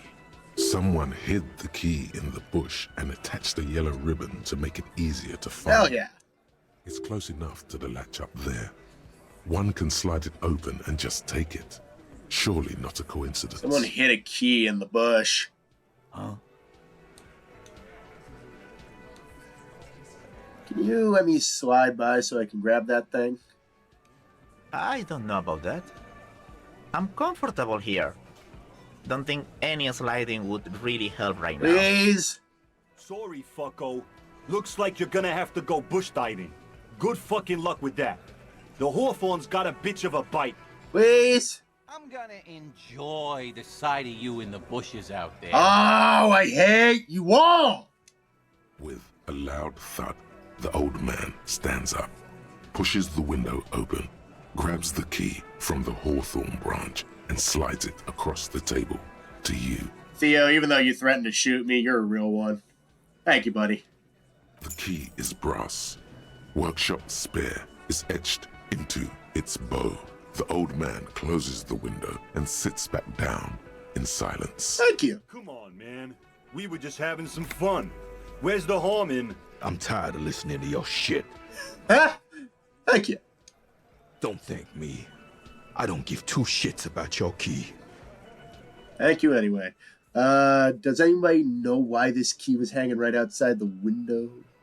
You know, right outside the union box? Didn't even know it was there. Boys. No idea. Never even seen it. Someone must have hidden it there before this room became our place. Wonder what doors it opens. It's for the blue door in the kitchen. There was a note there that you missed. It said the workshop key is behind the window. Let me wax poetic, Kim! Imagine all the doors this key could open. You know, dumbass, it is just for the door we just read the note about. Thank you, Kim. I wish to cry now. Alright, let's bust this bitch open. You see a heavy steel door. Just try the key. Fits the... Woohoo! Woo! We are so smart!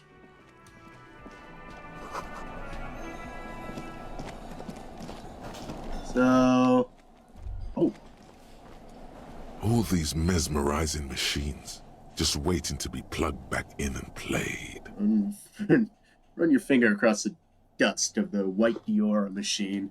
Feels like it might jump back to life any moment. The lights illuminating the white-robed woman. What's white Diora, anyway?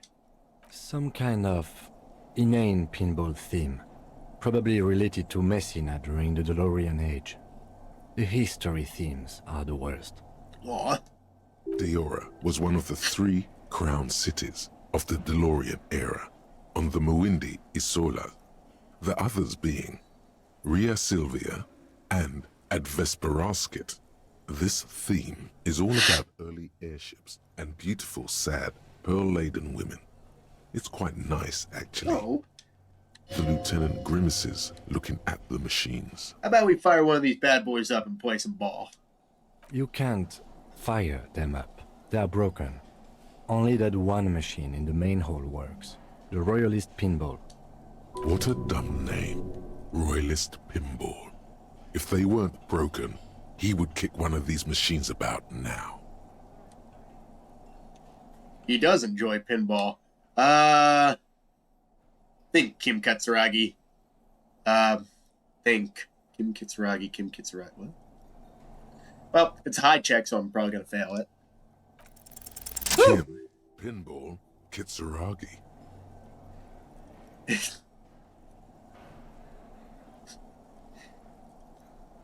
AKA Kimball.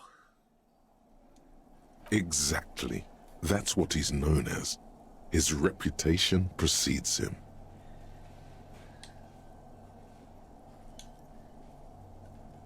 You're Kim yeah, can't say it. You're Kim Pinball Kitsuragi. So now he remembers. Fine, I'm Kim Pinball Kitsuragi, aka the Kimball. You remembered. Congratulations. Wait, but I still can't remember anything else. Wonderful. He only remembers hearing about the pinball place. Oh no! Come on, Kim, don't get offended. I love you like a brother, man. You don't really seem to like pinball. No human being should. It is a game that requires no skill and a childlike affinity to flashing lights and to fantastique, science fiction, and historic romance franchise. It is lame. Why are you called Kimball? I am not called Pinball. It was used to taunt me a long time ago, before I became a homicide detective and got my lieutenancy. How did you? Fine. I was a juvenile police officer for over 15 years. It's how I started out in the RCM. Once I had to infiltrate a pinball ring, as you do when you're a juvie cop. Okay. It was not okay. I needed to become a pinball champion. I trained for 9 months. The job was successful and I was moved out of the juvenile wing to homicide. Oh my god. Imagine having to go undercover and your only task was not figuring out like the drug trade, not becoming an arms smuggler, not even getting in bed with traffickers. You have to train pinball to the point where you're so good at it you're a pro. That's amazing. Oh, I love you, Kim. Every day you just shine brighter in my eyes. End of story. You were a juvie cop for 15 years? That time is over now. I was already a 38-year-old man. It was unbecoming, as was playing pinball. Oh, come on. So that's why he doesn't want to talk to Kuno. So... Trauma and stressor disorder from being a juvie cop. So that's why you didn't want to talk to Kuno. He hates kids! And he had to go undercover as a pinball player. Oh my god. It's best if you handle the juvenile delinquents. I'm gonna call you Kimball now.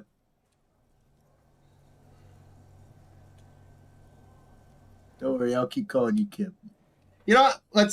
Let's respect him. You're Lieutenant Kitsuragi to me. Not only to you, I am Lieutenant Kitsuragi to everyone. Now we really need to continue our sweep of what appears to be a secret path through the world. Oh. Maybe I should have called him Kim, but I have a feeling he'd take it as an insult. I love you though, Kim. Hey, Gart! Found something cool! Can I help you? Another thing. Great. I love those. What if I told you I got into the back room behind the blue steel door? Oh, okay. Well, I did hear you make noise back there, so good for you. Oh, he really is interested. Okay, dude, get this. He's really holding himself back here. Are you gonna ask me what's back there? Okay, what is back there? Pinball machines. A pinball workshop. Ha! I knew it. I've always wondered where those machines by the door came from. And they told me there was some kind of pinball thing here too. I knew it. Were there any back there? In working order, I mean. Didn't check. Pinball is, Why? Do you want to play? Because I might be up for a game. No, I was just wondering if you found pinball machines there. He was wondering about something business related, about how much money he could make of one.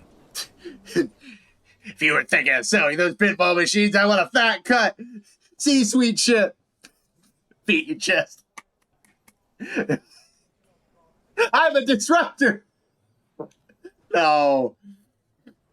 Thinking of turning this place into a pinball machine? Pinball arcade? No, but we could diversify the entertainment options, seeing as you've opened the door back there. The machine we have in the corner now is broken. Oh. It wouldn't hurt to get a little life in here, other than the hellish karaoke machine. That one's always causing trouble. I apologized. I still apologize. I feel guilty. Yeah, those numbers he's adding up must be making good sense to him right now. Sounds like he cares about the place. He's not going to be overjoyed to hear that it's part of the doomed commercial area. We'll keep that to ourselves. He should still know. You have to be forewarned about these things. Fine. Look, I have to warn you. I may have discovered that the whirling in rags is part of the doomed commercial area. What? Why would you say that? We're at a completely different address from that whole thing.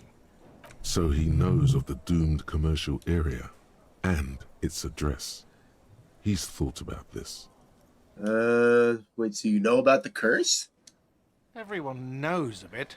The whirling is listed on the intercom outside as one of the businesses in the building B, the doomed commercial area. I've been working here for a long time, and that intercom has never been used by the Whirling. Hold on, not once? Isn't that already a sign of decline? It's a sign of the Whirling in Rags not being part of the doomed commercial area. If anything, we're revitalizing this neighborhood.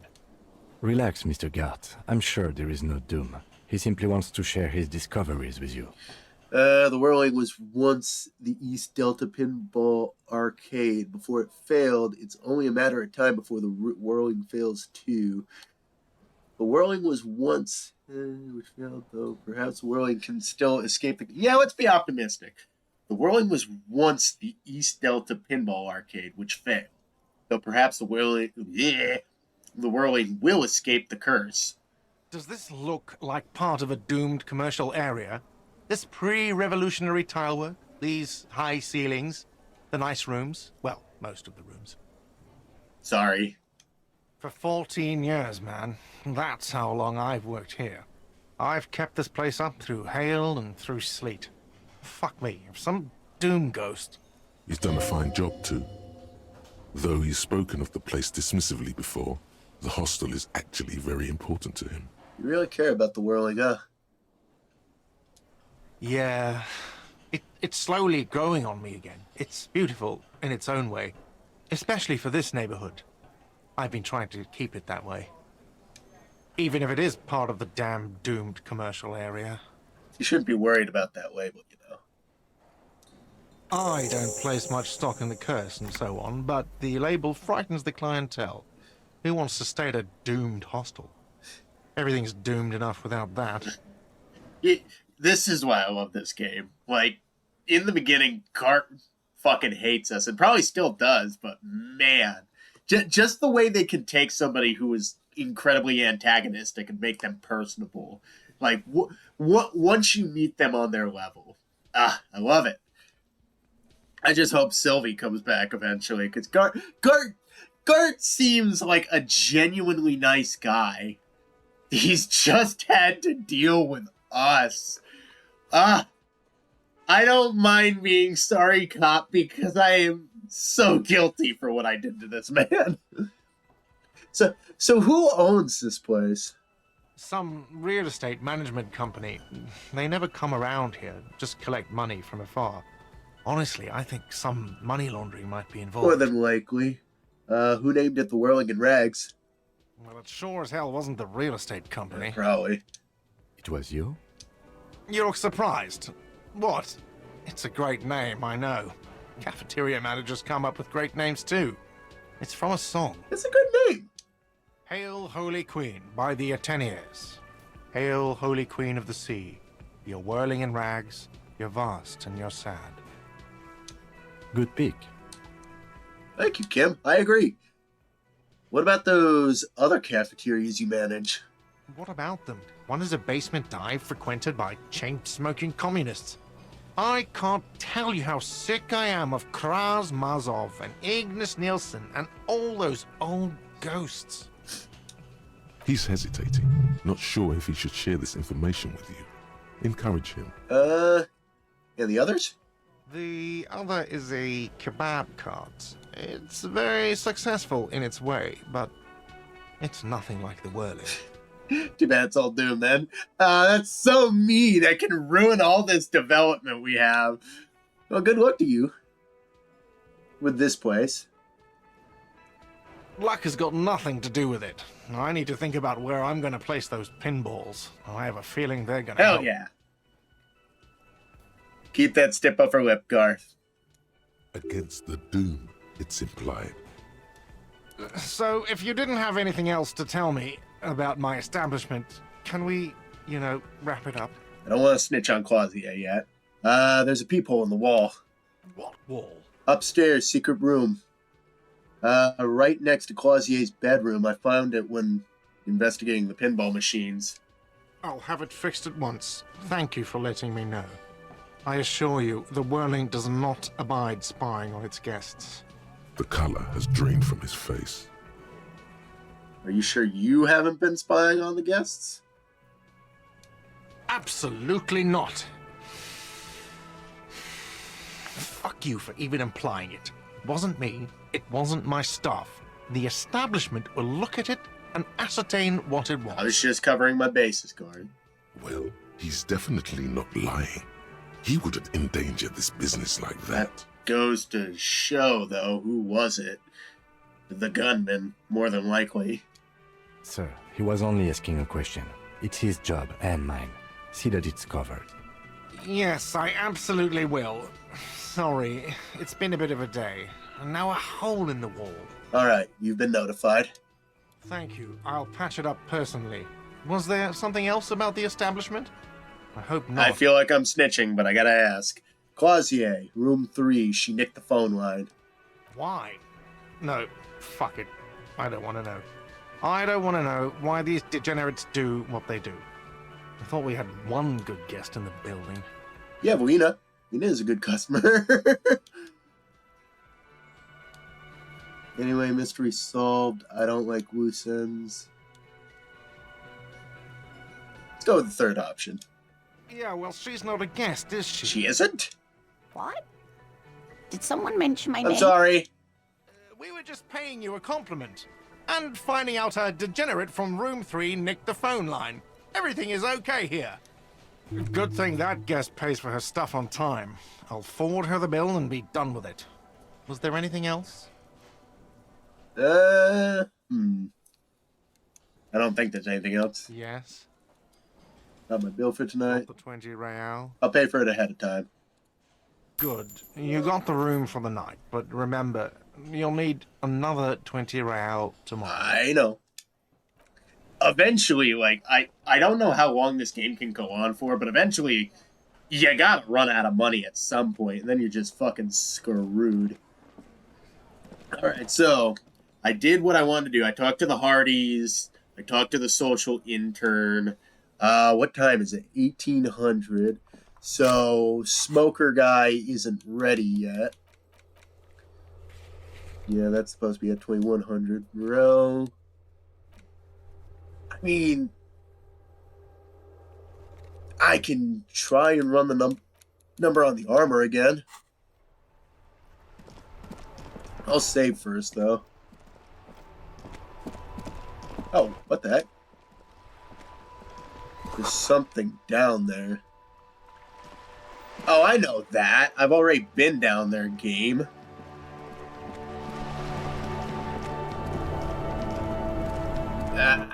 I gotta go around. Oh, hang on. Musty smell of a potato cellar in spring emanates from the air vent.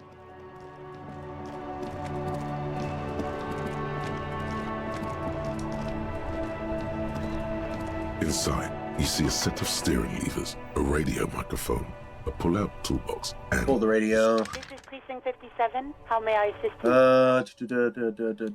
Connecting Sylvie. You find more about the owner's boots. Yes.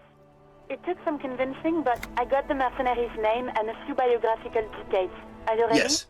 The lieutenant leans in to listen, notebook in hand. I was born ready, baby. That suit of armor was issued to an Oranese citizen named Ellis Kortenaer. That's E-L-L-I-S K-O-R-T-E-N-A-I-R. Exact date of birth, unknown. He was signed into the Lelystad County Neonatal Care Unit on 28th of February, 09. Well, we know his birthday, or at least a time frame for the birthday. Neonatal Care Unit. He was found as a newborn in a leaf compactor near an abandoned farm. Jesus! He spent 4 months in the neonatal unit, survived apparently, and was assigned to a foster family at 2. Fuck me. They put him in a leaf crusher?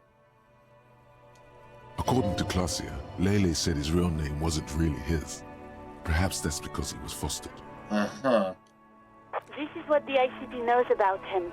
He was raised by foster parents, entered the East Brand Military Academy in Vredefort at 17, then served in the Oranese forces till he was honorably discharged in 41, just a year before the Seminese conflict.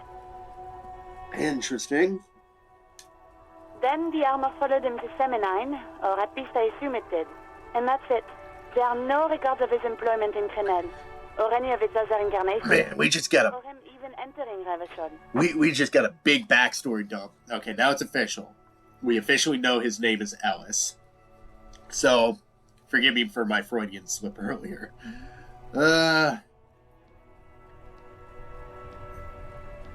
This story's so interesting. I love it. He was found in a leaf compactor? It's a garden tool used to press leaves into these cubes. It's a detail the hospital had, the only detail in these files. So I thought it would be good for you to know. Yeah, that's pretty fucked up. It is. Thank you, Alice. Wow. Any information on his foster parents? None, officer. Sorry. Probably wasn't a good life then, if he grew up this fucked up, or maybe he was just born wrong. That's also a possibility with people, unfortunately. Then again, like, man, fuck me. So we have to connect him to Crenel. Wait. So all we have to connect him to Crenel is the armor. Even that is a small miracle. These organizations usually double-check their inventory. Thank you, Alice. Great work. Nice. No problem, Lieutenant. Well, we have his name and service record now. The name. This is very good. Elise Cortenard. Sometimes police work is about human dignity, about giving back names to anonymous victims. I'm glad the inquiry was helpful to your investigation, officer. Did you have any other questions? No, I think I'm good. 57th, over and out. In the cabin, you see a set. Nice. So we got a name, we got date of birth, we got age. Man. Get the whole story. Confront Clausier with the Hardy's story. To his signatures, find the armored gloves. What do I...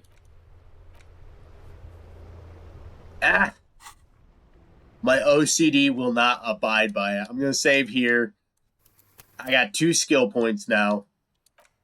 I'm going to burn them both to try and pass that check. Because I really want to know what reality in this world is like. I want the full explanation on camera. Because it's super fucking cool.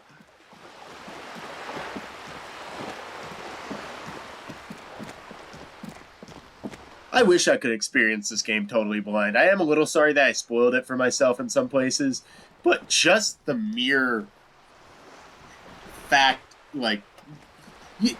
even if you know the story to a game, play it for yourself. Like, if you think something is so ultimately cool, see if you can buy it for yourself and play it, because you owe it to yourself to actually experience video games on your own terms. Let's plays are good, but they're not the be-all end-all. Good. What can I help you with?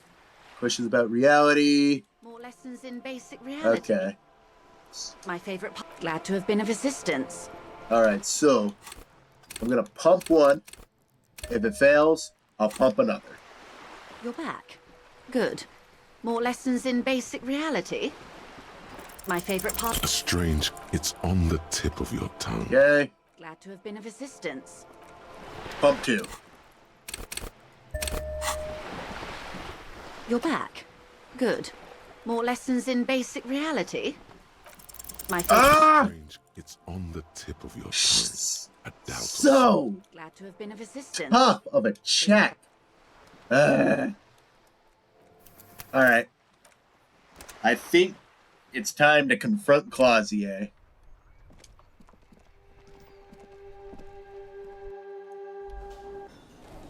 And then I'll talk to the smoker.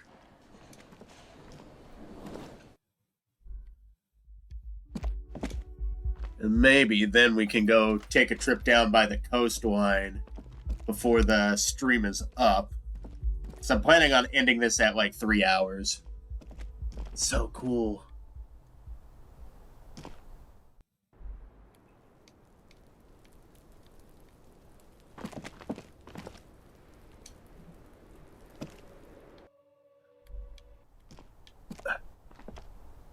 I feel like, I don't know. It feels like we might be missing something.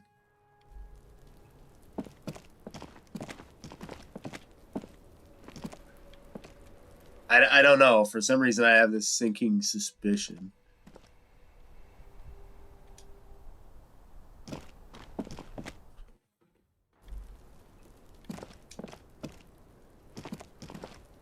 It's always good to see you. Something in her demeanor has changed. She's tired, consigned to her fate, to being here with you and what's to come. All right. So, let's just cut through the bullshit. The Hardy Boys told me what really happened. I understand. So, you gonna give us the full story now? Just like that. No resistance. Her shoulders are slouched, her feet long and straight. You don't look surprised. You were expecting this. I knew there was a chance you'd get them to tell you. It's what you do. You're the police. For what it's worth, I'm sorry for wasting your time. I'm not! Jesus, you could have just told us. You could have told me the day. Well, actually, no, because I was fucking crazy the day you met me. Oh, I forgot to mute the thing. I'm so sorry. That probably sounded really gross. All right. This is good. Clear the air first, between you two. Then move on to questions. No, it's not good. It's the opposite of that. This will let her dictate the terms of your... Shush, I can't hear what she's saying. Let the miss speak. She's tall and thin and tired. A twig trying so hard not to break. If you knew we would find out eventually, why did you waste our She time? was hoping she wouldn't get caught. Because of the Hardys. I couldn't just dispense with them. They were only trying to help me. Out of the shit I'd gotten into. It's not a good enough reason. You're right. There's more. More. You answer to the coalition government, and by extension, the moral intern. Briefly glancing over her shoulder to the sea, as she's done time and time again. A grand expanse of water reaches over the bay and to the horizon, golden grey in the moonlight. What lies beyond it? The Pearl, the Muindi Isola, the Occident, and then Oranje, the old world. Is that why you're looking over your shoulder? You're afraid of the moral intern? You share a database with them. You send people to their courts. Is this part of why Oranje is a bad memory for you? I have people after me. And they have friends in the moral intern. Some are moral intern. If I show up in your records, officer, they will find me. They will.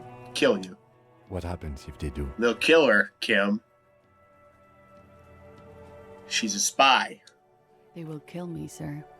If you file my name, take me in for questioning, enter me into the moral intern mill, well, then I'm fucked. For nothing. This murder didn't have anything to do with me.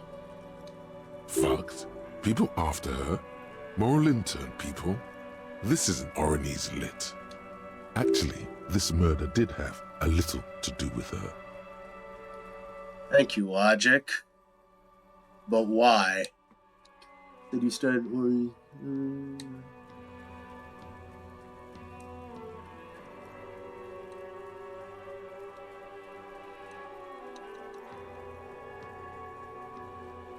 Okay, let's start from the beginning.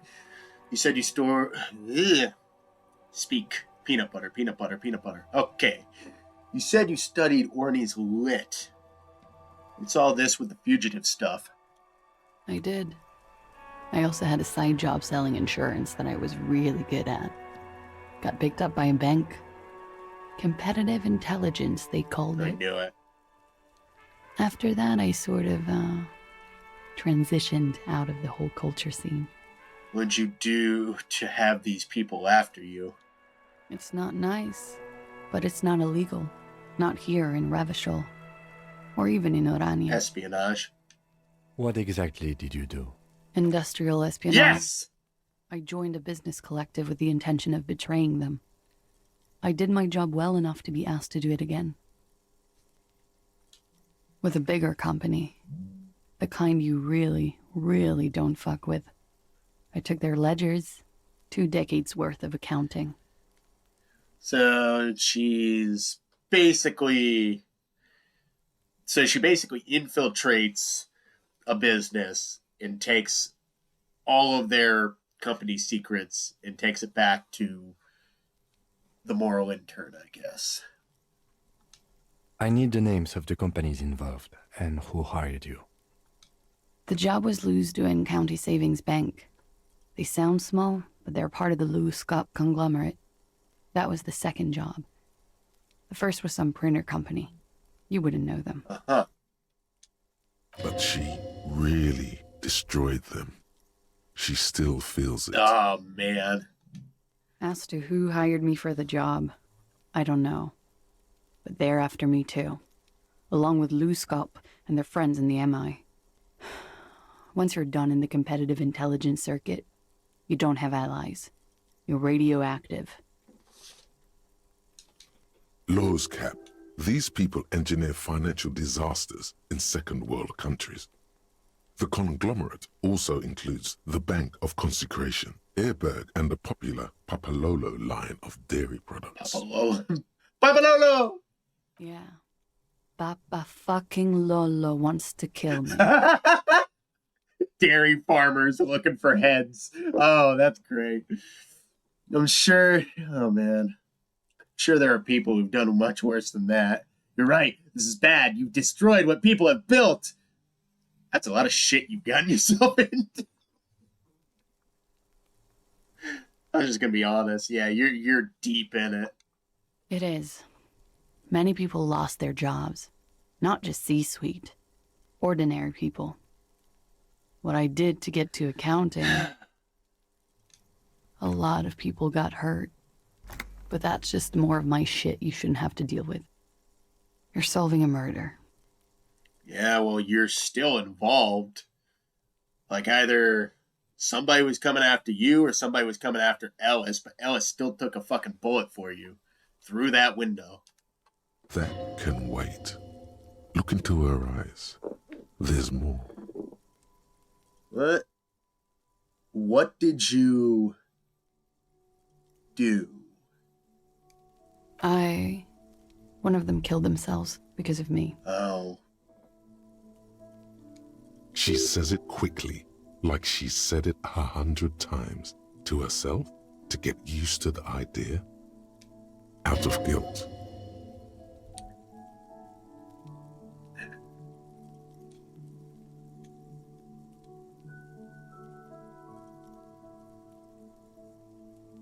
Not easy. Yeah, that's not easy to deal with. She did a bad thing. She did a really bad thing. Probably obvious what the consequences would have been, but she did her job. It fucking sucks. Just following orders is never an excuse, but fuck me. How do you deal with anything? It's all just... How do you do it?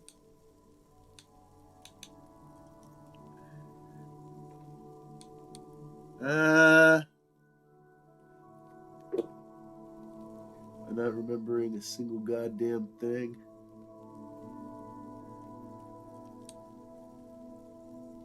You know what?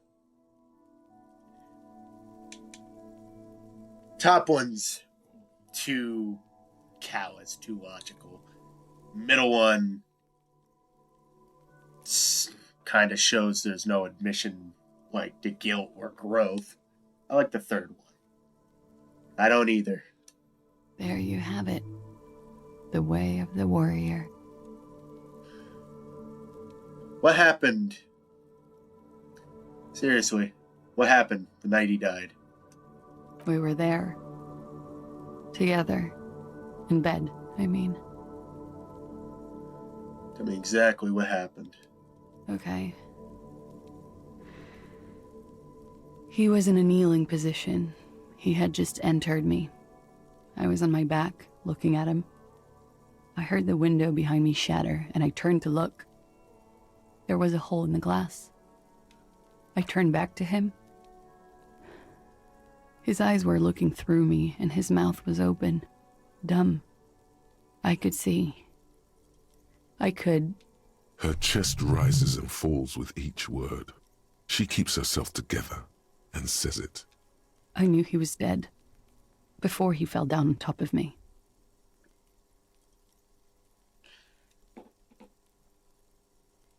So did the shot come through the back of his head? I didn't pick up on that. I thought he was shot in the mouth. Fuck me. Then what happened? He was heavy. I pushed him off and he fell to the floor. There. He only had his boots on. I bit the pillow, not to scream, then ran downstairs. Ugh. There's a long pause. She stands there, her arms at her sides. I waited for the second shot to come. For me. I thought there would be one. It never came. She's forgotten about her cigarette. The butt has burned right down to her fingernails. Your cigarette, miss. Oh. Sorry this happened to you. So am I. What time was this? When did it happen? It would help us if you could be as precise as possible. 11:30 to 12:15. I don't know the exact time. Around midnight. It's okay. Were you inebriated? Oh, yeah. Not as much as usual. He'd done a line, plus other things. I was drinking. Wait.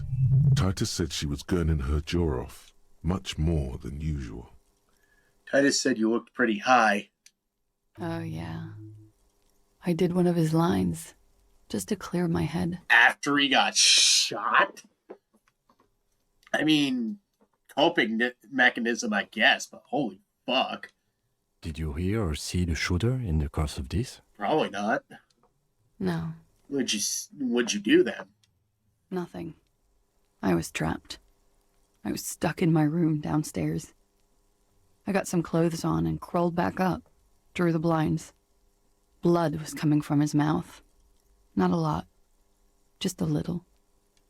He was still on the floor, slouched. I couldn't be there with him anymore.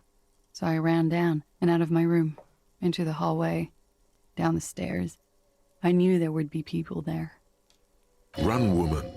Run past them and out into the streets where it's dark and people move. To the lorries at the intersection, as far as you can. Why didn't you run away from here? As a matter of fact, why are you still here now? I already ran. I ran from an entire Isola. I can't run any further. Not with these people. This is as far as it gets. Okay. What happened after you ran downstairs? Sylvie was tending the bar. A lot of people were there. The Hardys were at the table in front of the stage. I think the Union box was full. Ruby was there too. They were having such a good time. I sat down and they all welcomed me. I didn't even have to say anything. Ruby knew something was wrong. So Ruby is the driver. Ruby? Before we continue, who is Ruby? Ruby. You know, the leader. Titus isn't the leader of the Hardy Boys? The leader? Of what? The Hardy Boys. I thought Hardy was the leader of the Hardy Boys. Well, nominally, yes. Ruby's the one they go to when things happen, like things they need taken care of. She's the organizer. And she's in hiding right now, trying to avoid all her buddies getting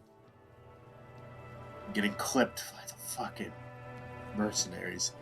Wow. She just left them to die. Meanwhile, Clausier, the person with all the reason to run, stuck around. Oh, man. I have a feeling I'm not going to like this fucking Ruby person when we meet. Would you say she is the 8th Hardy Boy? She's the Hardy head honcho, Kim. Why not? Okay, let's go on. What then? Well, Ruby said let's talk upstairs. I showed her the room.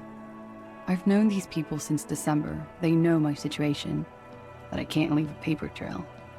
Ruby was the first one I told. She said she'd take care of this.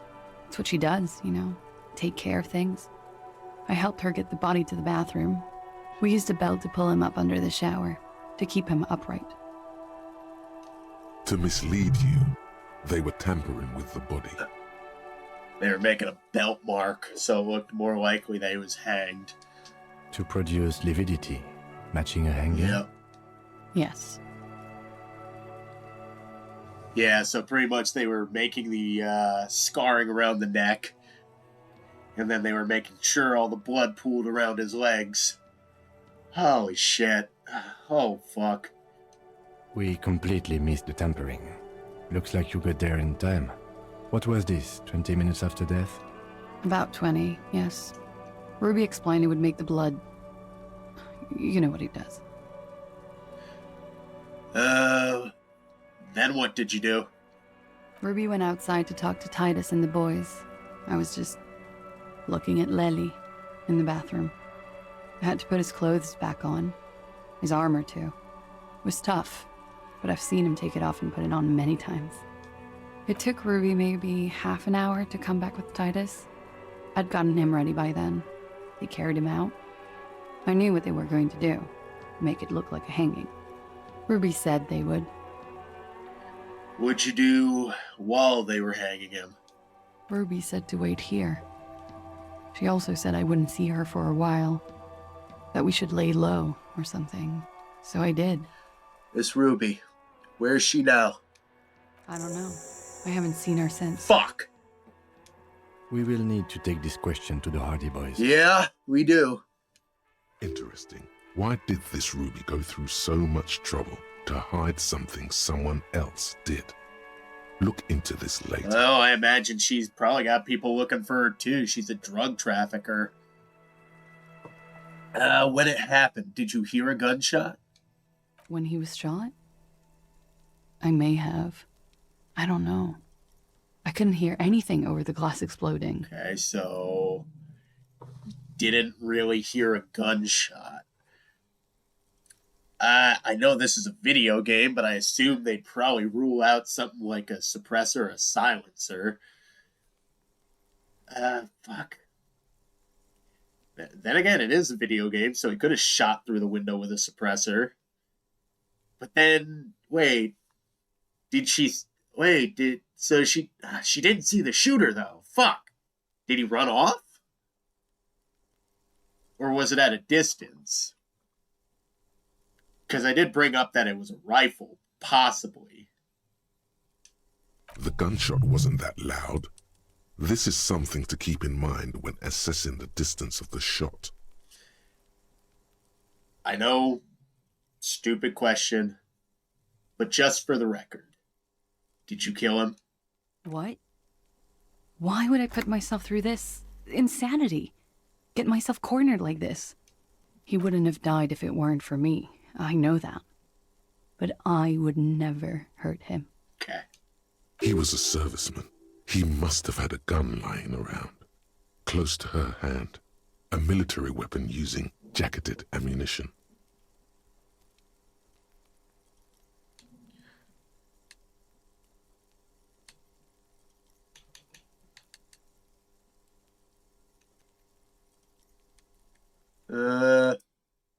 Okay. I already know that she didn't kill him. Let's blame it on the people downstairs. People have this crazy idea that you killed him. I'm sad to hear that. They must have said it in some fit of frustration or under pressure. They couldn't have meant it. I've talked to them after it happened. No one has implicated me. Yeah, I'll rule out these ones because we already know that she didn't do it because she was protecting herself. And I don't honestly believe she did it anyway. I'd like to answer some other questions. Like what? She's annoyed with me now. Could the people after you have killed him? That's the first thing that went through my head when I heard the glass break. And? I thought they'd found me. They've killed him to punish me. All last week, I've tried not to talk to anyone or be seen with anyone so they wouldn't be hurt. I've come to understand, however, this is paranoia. What happened didn't have anything to do with me.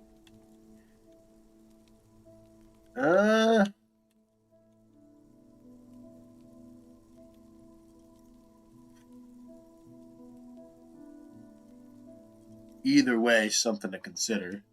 We can't go after Loose Cap. Not yet. There are other, saner leads. I know. I don't ask you to, Lieutenant. If there's one thing I know, it's that you'll get nothing from there. Fair. Why did you call the cops if you're in hiding? Because I'm an idiot. Which is an indicator of truth. Idiot. She's nothing of the sort. So you would have us believe, but you're not. You have to understand, the people around here, no one was making the call, and he kept rotting. And then they picked his clothes off, and that little fucker threw stones at him. Oh, Kuno. He's a junior deputy detective. We're pulling him around. Her jaw is clenched. Her throat moves. It takes all her strength not to cave in and sob. Once. Just one time. He kept throwing stones at him for 3 days. I could hear the thud. Thud. So I called you. I hope with all my heart it's not the last thing I do in Ravishol. She definitely called the cops. That was task complete. It could not have been a lie. That is impossible. Calm down, drama. Oh, God. That was a lie, too. Who made the call? Volition. She did, of course. She made the call. Come on. Now you're starting to get compromised. When was the window changed? Last week. Angus and Titus's brother, I think he's called Tibbs, took care of it. You should have another look at that window after this. Reconstruct the scene. It's right there. In her bedroom inside? Yes, you see the glass sparkling out of the corner of your eye. I think we're done here for now. She nods, silently. She doesn't even smoke. Just picks up the cold coffee and holds it in her hands. He's thinking, are we done here? Only unless you want to take her in. Or should we arrest her? She's a flight risk and she lied to you. She should be taken into custody. No, that won't be necessary. Just leave her alone. She's been through enough. She doesn't need this police brutality. I think, honestly, her punishment is just living day to day. Because taking her to the moral intern just to get executed, that doesn't give her a lot to reflect on. Like, it sounds cruel, but she sounds guilty enough. But then again, she could be lying again, but honestly, I don't think she deserves to die for what happened. Excuse me. I don't think she deserves to die for what happened to Ellis. Because it's probably unrelated. Because why would the moral intern go after her and then shoot her boy toy while they're fucking, only to leave her alive? It just doesn't make a lot of sense. This guy won't budge. You have to wake Multiface up, forcefully, if you want to continue pushing her. In God's name, wake up! Who? What? Dear God, you've been lied to. She could have killed her lover and lied to everyone. She's not candid at all. She's smoke and mirrors and will-o-wisps. She probably didn't give you her real name either. Why would she? Arrest her immediately before she further entangles you in her web of lies. I don't want to. Take it easy. Start at the top. Choose at the bottom. It's how we've always done it. No rush. Thank you, Rhetoric. See? Change subject for the time.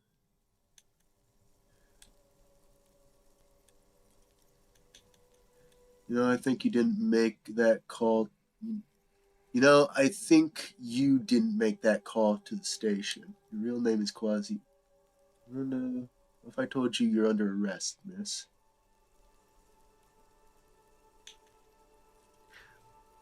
Kim, why have we not arrested her yet? There may be grounds here, at least for an extended detention. A little whimper. The young woman hears you. She's looking around. You know, I think you didn't make the call to the station. I did. What is this? I called your desk or whatever it is. The numbers are all over town. Call 8-100-2 for emergencies. Okay, checks out. There was an older woman on the other end. It sounded like she was smoking. She took my complaint. She coughed. That is the emergency's desk number. Anyone could know that, sire, by looking around and calling the desk. I don't believe a single word she says. What time did you make the call? Thursday night. It was late, sometime after 12. It checks out. Anyone could know the numbers, and it's... Anyone could know the number and that someone coughed. It means nothing. But I know the time of the call, too. I know I have not been 100% truthful with you, officers. But I am now. Let's keep twisting. You sense a little hesitation there, or maybe even fear. The stress was on the wrong syllable. Welcome to the wake-up club, brother. Your real name isn't Quasimodo. I agree. You wouldn't give us your real name, not when people are after you. Okay. Her voice suddenly cracks, like there's a garrote around her neck. Okay, what? Okay, it's not. Good. You can tell me the truth. You log your work every week. It's all transmitted to Common, sir. I couldn't just beg you not to enter my name. So I lied. Like I lied before. Like I did at LCSB. I have to lie all the time. I'm so tired of it. Was that passport was passport bullshit too? That passport you keep hidden? No. It's submerged in a plastic buoy on the coast, in the reeds. It just doesn't say Clausia Amandu. It says Anouk Mea Smith. Falsified documents? Passport and visa. Given to me by my employer. I can't even use them. My employer probably leaked the name, Maya Smith, to hurt me. Why would they do that? Because she's got people after her, Kim. I didn't show up to a rendezvous. They don't take that lightly. I didn't show up because I was afraid they'd do something to me. The job was finished. I'm just a liability now. She fears an arrest right here and now. This has been an awful turn of events for her. Where's the buoy? West of the boardwalk, in the reeds. On the coast there. I put it there when I first arrived. Haven't been there since. I'm not sure I could even find it now. It's useless. West of the boardwalk in the reeds. You have to check this buoy out. The lieutenant makes a note of it. You're welcome to it. It's in the reeds northwest of here. Past a broken sewage pipe. Right near the waterline. Tell me your real name. It's Katarzyna Lazie. It's a Grad name, Jimsk or Yugo-Grad in origin, not Occidental at all. Smells of motor oil, tiger, economic desolation, and rock music-infused alcoholism.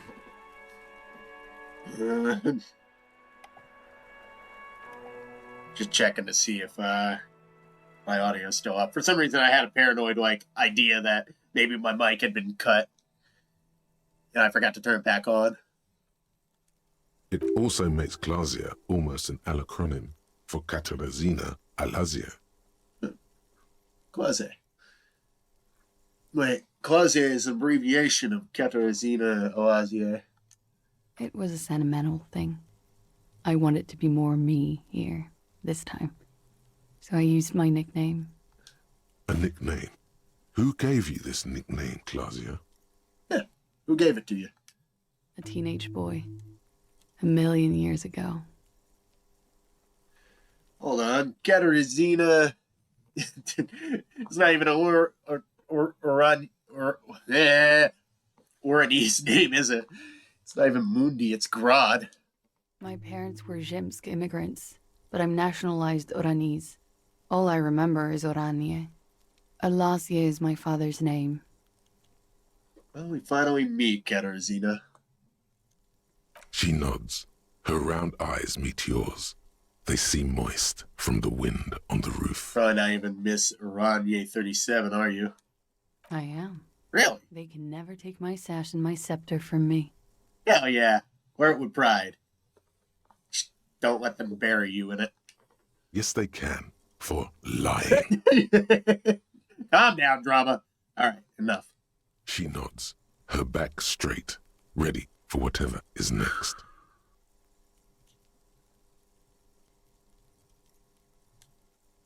I don't want to lock myself into it, though. So let's back out for a sec. Change subject for timing. She slowly lights another cigarette and steadies her breath, as if in the presence of some tiger. You are. This is not the end of this. All right. Oh. As you look back, you think, so love did do him in, after all. Hey, Kim. I was right. If it weren't for her, he would not have been there. The shot would not have connected with his soft palate. You killed him.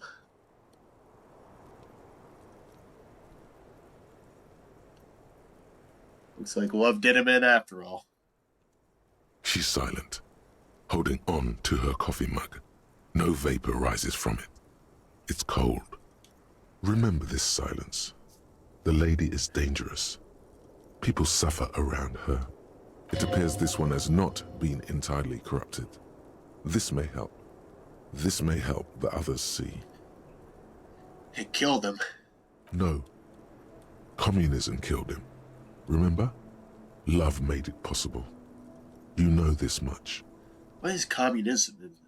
Yeah, what is communism in this? You do not know. A wind of needles. Airships flutter in the stratosphere. Yeah. I'd like to think he didn't love me. Or that it was chemically induced and not real. Why? Easier that way. Was it real? I don't know. Real as anything. It was.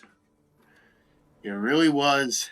For how much of a piece of shit he was, and how horrible the thing she did was. They actually really did genuinely care about each other in some fucked up way. Just two broken people just trying to piece themselves back together. The problem is, it was just too much fun tearing each other apart, too. Getting high, fucking like animals. This is sad. Fuck me. How do I know all this, then? Who knows? It's getting cold out. You should go. Finish the thought.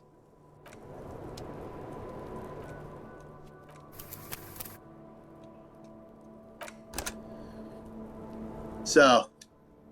I was just thinking, what a nice day for questions. pertaining to a murder investigation. Lies. Yes, we demand she be punished for deceiving us. We demand her anxiety. We demand her fear. Alright, I've saved. So, what if I told you you're under arrest? Katarzyna Elysium? But I haven't done anything. Anything illegal. She purposefully misrepresented information crucial to the case. Fucking mind games. Enough. Half-Light wants to kill her. That's right, gang. Stern and merciless now. Stern and merciless as we reel her in. Without the Hardy's confession, we know nothing. You're suspect of murder investigation. You're a flight risk. That's all the reason I need. You're not playing mind games with me anymore. You're coming in. Industrial espionage. Uphold international law here in the zone of control. You miss. Yeah, let's kind of lean on the she obstructed the case. She obstructed the investigation, and if we didn't finally get the Hardys to crack, we'd know fuck all. So, you misrepresented information about the case. Without the Hardys' confession, we'd know nothing. The lieutenant produces a pair of handcuffs. Please, no. I think I know who did it. Who shot Lely. I can tell you. I can help you. What do you know? Who shot him? She's silent for a second, as if looking into herself for certainty. Then, in a hushed voice, she says, Who shot him? Gearing up for this betrayal is hard for her. Who? Ruby.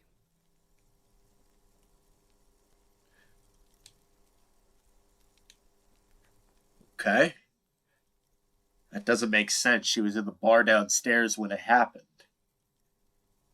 The elevator. Oh, shit, she could have taken... No, this doesn't make any sense. The Hardys didn't know about the key. Maybe Ruby could have, though? The Hardys didn't know about the key. Ruby could have. What reason? What? No, what would... Why would... Well, she's the top head honcho of it all. Maybe Everard told her to? This doesn't make any fucking sense. I don't think it's Ruby. Why do you think it was her? She has this thing for me. Ever since I met her and the boys downstairs. She's been pretty frank about what she wants. She wants to fuck. Sex. And more. I made the mistake of confiding in her. I told her I was on the run. She started protecting me. It became an unhealthy relationship. Oh, not gonna say stereotypes are a thing, but typical lesbian relationship. It always turns out abusive. When I started spending time with Lely, she told me to end it. Said there would be shit if I didn't. It was not a good meeting. We stopped talking after that, but... So... Fuck. Possibly Ruby bumped her off. Shit, I still haven't even done the task that I thought I'd get to today, which was checking up on the signatures. I didn't think I'd solve the case this quickly. Still, I still don't have a murderer, but I don't think it's Ruby. Even if she didn't like Ellis, I don't really think it's motive enough to shoot the man. Regardless, she wouldn't even have access to up here without getting busted. She'd literally have to go through Quasier's room to get outside the window to shoot through it. It doesn't make any sense. Unless she has a spare key, or unless she knew where that spare key was hanging. And if that spare key was hanging since the note on the pinball machine was made, there is no way Ruby was the one to use that specific key. So there's either a second one, or Ruby's not the killer. Well, actually, now that I think about it, there's definitely a second one. Because somebody was spying on her. Shit, then it could be Ruby, couldn't it? Fuck! God! My brain! She said Shit! she's in love with me.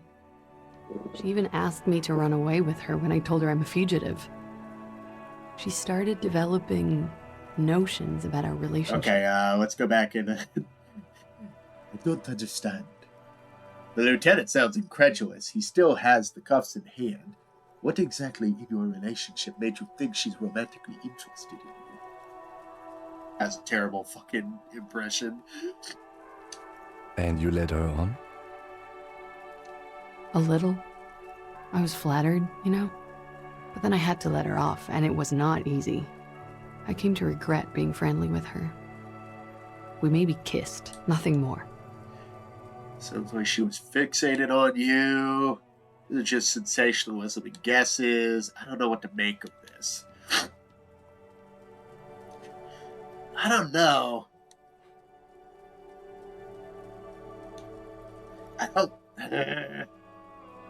I'll play along. Sounds like she was fixated. This is just an assumption. Yeah, it is, Kim, but we don't got anything else to go on. I know what it sounds like. That's why I didn't want to tell you before.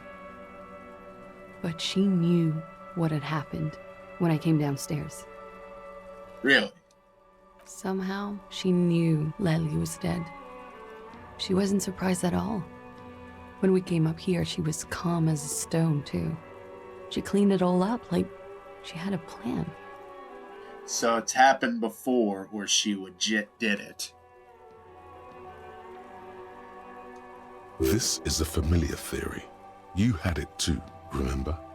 Could it be that Ruby was covering up after herself? The lynching? Why do you think it was her? Oh, wait, I already asked that one. When Ruby said there would be shit happening if you didn't end your relationship with the deceased, was she threatening you? She came over one night, drunk, said she'd turn my life into a living hell. I've been threatened before, so I can tell when someone knows how to do it. And she's a pro. She must be. To keep the Hardys in line. I tried severing ties with her after that. I thought it had worked, but... Some of that fear is still with her. She exhales sharply. She's waiting for the bullet to come flying out. What are you talking about? She's afraid you'll arrest her. No. She doesn't want to die. That's her biggest fear. And she's constantly in a position, it seems like, that she's about to get clipped. So, this is the important part. How could she have killed him? You've been through there, right? I saw you come out. It leads downstairs.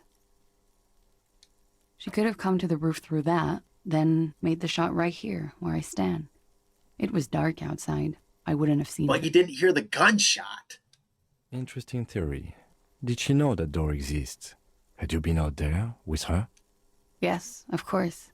She's been up here many times, jacking private stations off the ring antenna. She used to come here to drink on the roof with me, before it got weird. All right. Let's wrap this up. That's it for Ruby. Okay. And what? What, Volition?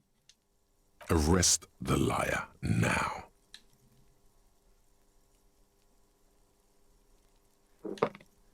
Who? Her. Stop letting her distract you. All right.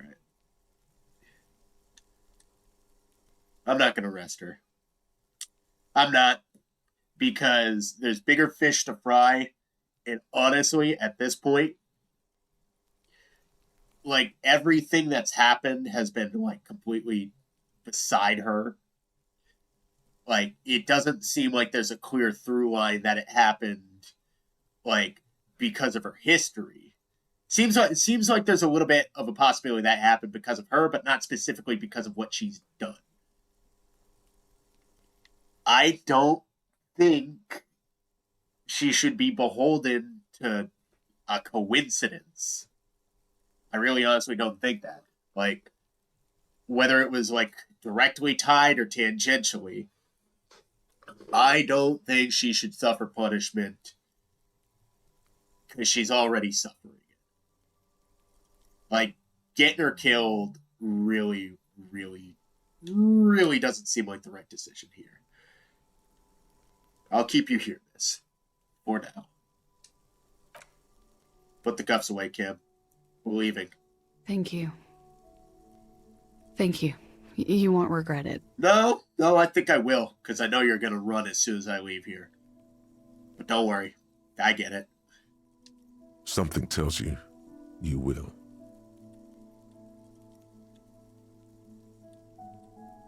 Talk about you and Ruby again. She nods. That's all. Okay.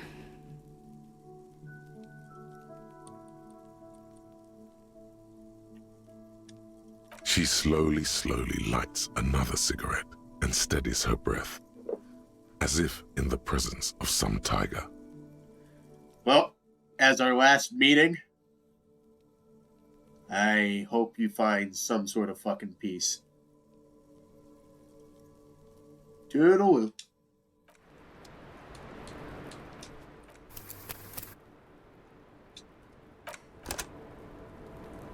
Let's re-examine that window now.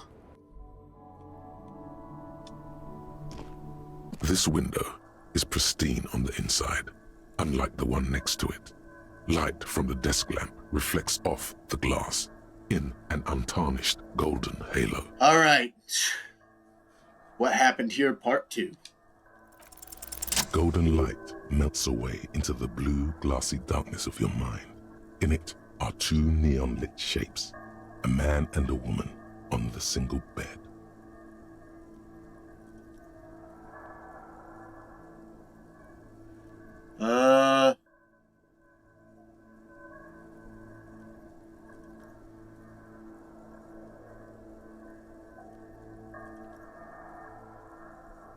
So, okay. Let me get a look at this real quick. So, there's a whole section down to the south. What's that face? That's weird. There's a whole section down to the south that I still haven't explored yet.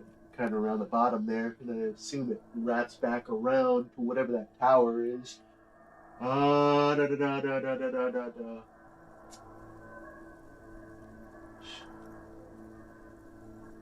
How? This is where the shots are supposed to have come from? How would you... These shots don't make any sense. like, all of them are going through the bookshop. I know, I wish you could see me right now because I'm pointing at my screen. B3, there's definitely no line of sight there. B2 goes right through the bookshop. B1, I guess there's a tower there, but the angle's all wrong. You wouldn't be able to get through the window from there, but if I had to guess what the game wants me to pick, it's probably 1. Why do I need to take a piss again? Fuck me. Give me a sec. Pretty much. I'll be right back. I plan to either wrap this up after this, or at bare minimum talk to the smoker guy, because it is getting to that time. And then eventually, like, either the next time I play this or the next day, I'm gonna try and get those signatures. But I hope now that everything's going into motion, so I think possibly, like, things are gonna start shaking up some fears. I don't even have my gun. This is bad if the fucking mercs try to do their thing after I figured all this shit out.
Don't know why I'm sweating so much.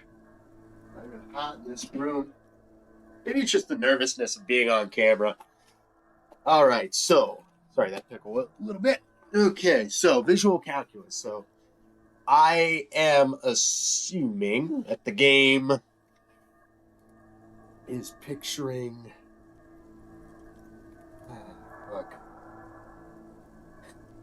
All these shots don't make much sense.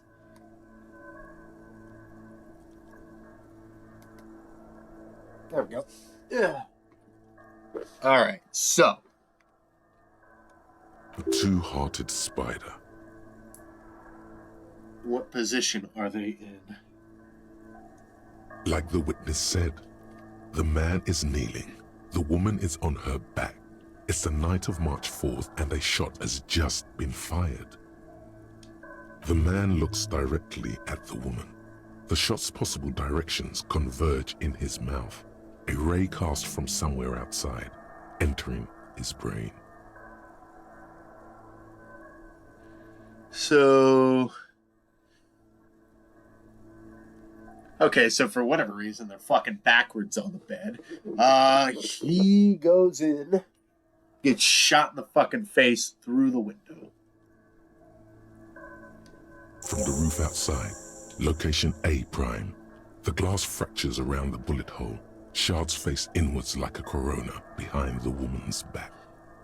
Expect ghostly figures. The man does not know the bullet has entered his brain. He never will. Death comes faster than the realization. Have a look at point A prime, the roof. The ray cast from the man's mouth unravels into a fan of possible directions, all on the roof at first. The shot could have come from any of them. This is composite location A prime, most likely of the origin points.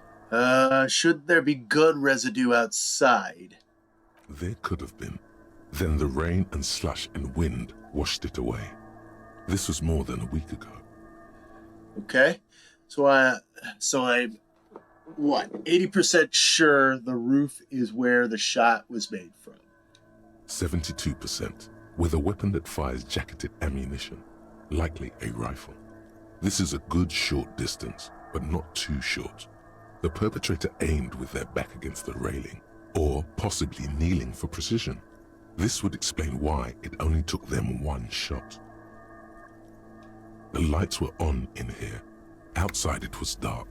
It was like shooting fish in an aquarium, a well-lit aquarium. The victim opened his mouth to let the bullet in. Neither of them would have seen anything outside in the darkness, too busy with their own bodies. Could the shot have come from inside the room? A closer point. Point X would contradict the woman's testimony, rendering the entire proposition void. These figures would be wiped out, detective. Okay. Plus, the glass breaking wouldn't be a factor. Are there any arguments against A prime, the roof? None that you've found thus far, but that doesn't mean there aren't any. Could there have been another point of origin further away? That's a 28%, yes. In this model, the shot could have come from a greater distance. Nothing excludes the possibility. Should we extrapolate to include every possible point of origin in Martinez? Extrapolate the radius to include all of Martinez. According to your map of the district, this shot could have come from a wide angle of locations, starting with the northern edge of the abandoned boardwalk, ending with an islet in the bay. Let's call them B prime. Okay, more precisely. B prime for boardwalk, B double prime for Land's End, and B triple prime for the islet, detective. There may be smaller points in between, but those are too fine to zoom in on. Literally none of these shots, like, I don't know if, like, you're recognizing what I'm seeing. Literally none of these shots make sense. Because they'd be coming, like from the side of the bar. Like, they wouldn't be able to make it through the window. Maybe B Prime just barely, but, like, it doesn't look... None of these shots would have properly made their mark because, for one, you'd have a bitch of a time seeing through the window. And for two, like, 2/3 of the shots are going through the fucking shopping district. Doesn't make sense. Let's extrapolate the boardwalk. Have a look at point B prime, the boardwalk. 700 meters away. The likeliest of these B positions, 20% chance. A skilled sniper could have made the shot, provided he had a safe sniper's nest. Even with the light on inside, we're talking military training. At that distance, the perpetrator would have had to take wind direction into account. Okay. What about Land's End? 1.2 kilometers away. The least likely of these positions. Let's say 3%. A truly skilled sniper could have done it. Possibly from a tent. No. Too far-fetched. Yeah. What about the islet? 1 kilometer away. An unlikely point of origin. Beyond the docks somewhere. On an islet in the Bay of Martinez, perhaps. There are islets there. Badly charted as they may be. What's the likelihood? The shot would have been a small miracle. 5% likelihood. There is an extremely narrow field of view from the bay to the window, between Rue de Saint-Ghislain 10 and 33A. The angle would have been extreme, and access to the islets is questionable. Jim, do you think the shot could have come from further than the roof? In Martinez? From where, precisely? Let's see. B prime, the boardwalk, B double prime, Land's End, and B triple prime, the islet. I see you have given this a lot of thought. Are those the locations you've singled out in addition to the roof?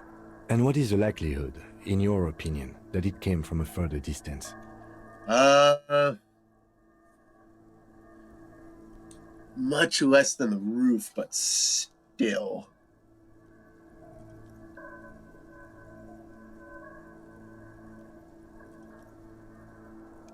Okay, well, we should see if there is gunshot residue or sniper nests if we go down the coast. Rule these spots out one by one. All right.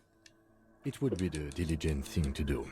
Until then, personally, I'm going with the roof version. It fits the hidden path through the whirling. A simple hypothesis. An Occam's razor, but I'm not so sure. Remote Viewers Division. Nice. Psychic cop. It is done. You've broken loose from the confines of modern science and into the vault of extrasensory knowledge from exotic cultures. Mankind has always searched for a means to break the shackles restraining the mind. Some practice meditation. Some take like a ton of DMT. You apparently only need to rub your temples, and bam, the ether opens before you, presenting its dark secrets. Entities in the void, making contact. Definitely not just because you're rubbing your temples and talking to yourself. -1 difficulty to all psyche passives. -1 to drama, gullible hack. So there's no positivity to the remote viewers division? That's hilarious. I'm gonna keep it anyway. Well, actually, how does this affect my skills?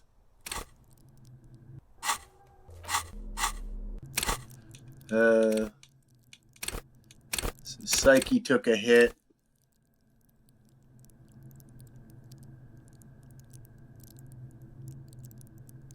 I mean, it's not the worst in the world. Plus, I got 3 points to spend.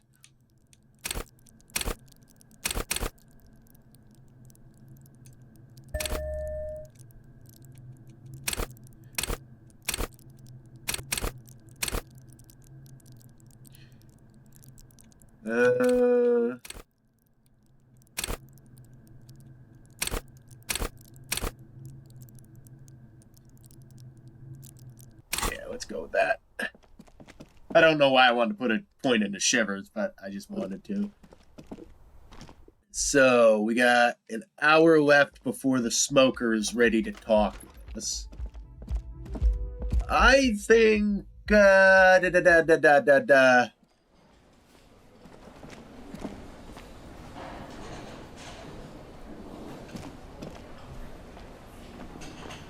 Let's see. So what's the plan now?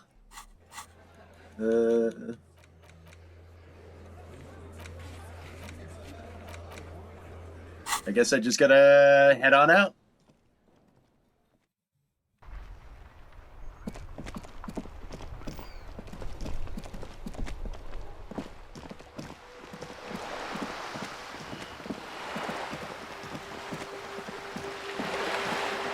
Etched into the wood, barely visible. Remember the rest is lost to time.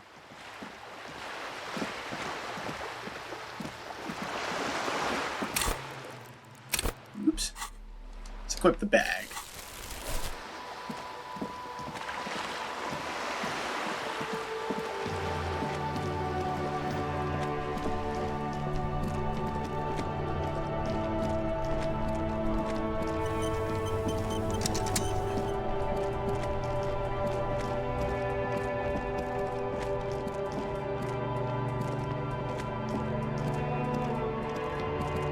Hurry up, Harry. I just wanted to look at the thing. Scribbled between the thighs of a page 3 girl. Cool. So much French. Okay. A couple of indicator lights are missing from this control panel. Loose wires dangle from the now vacant holes. In the middle is a lever. Beneath it, a small metal plate. Pull the lever up. You grab the handle and pull the lever up. As soon as the metal connects against the contact pins, you hear a loud clunk. The water lock starts moving. Oh, cool! I can get across now. Fuck yeah!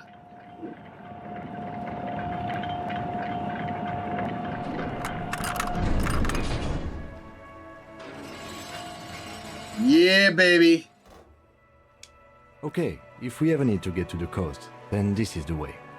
But please, contain your wanderlust for now. I don't want us to get sidetracked, not with everything that's going on. Kim, we just... Never mind. Focus on one thing. Achieve it, then the next, he thinks. That's the task chain. All right. Let's save real quick. So my plan is, at the bare minimum, the radio hums with electricity. But as I was saying, like at bare minimum, I want to at least see if I can get those signatures. So do I really need to come this way? Isabel, nameless fisher. Okay, so I do need to go down the coast. Okay.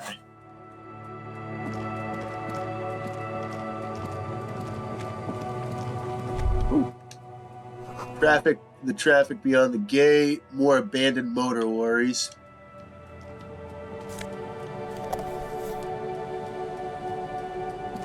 The sign says no entry. Someone scribbled an inverted star on it. Oh, it's locked.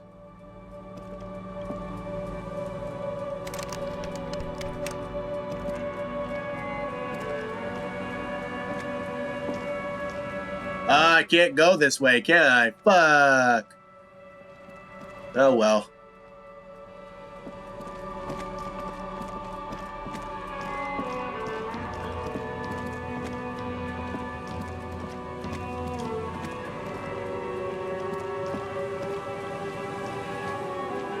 Someone has broken down the fence and the barbed wire.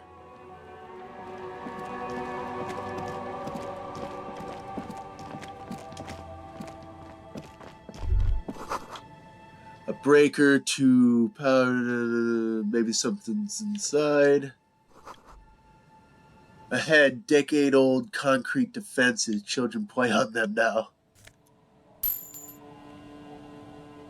Oh. I guess I'll go this way through the fence.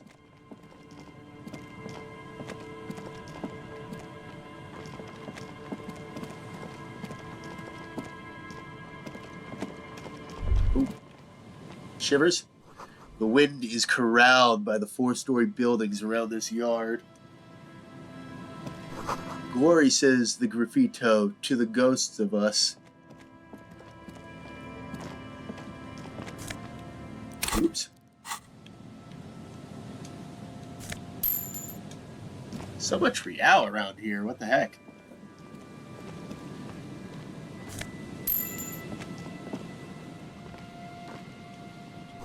Swing is missing. No one's been here for a long time.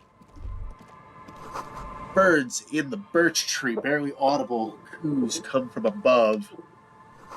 Someone has left their music collection beneath the tarpaulin. Smallest church in St. Sides. I can sing.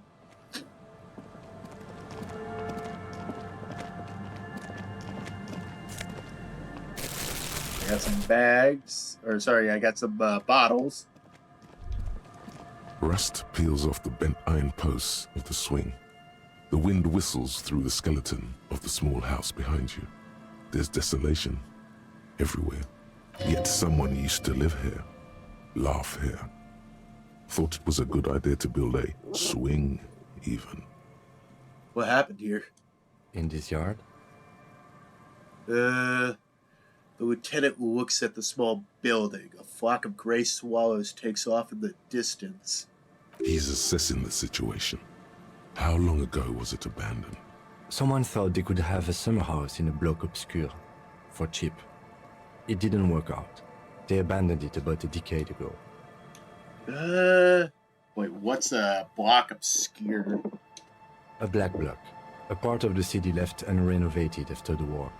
Or one that has fallen to gang violence, or has become inhospitable in some other way.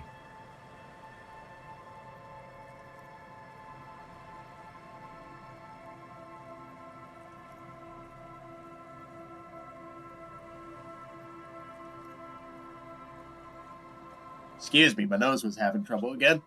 On aerial photos, block obscures look like dark squares, hence their name. Okay.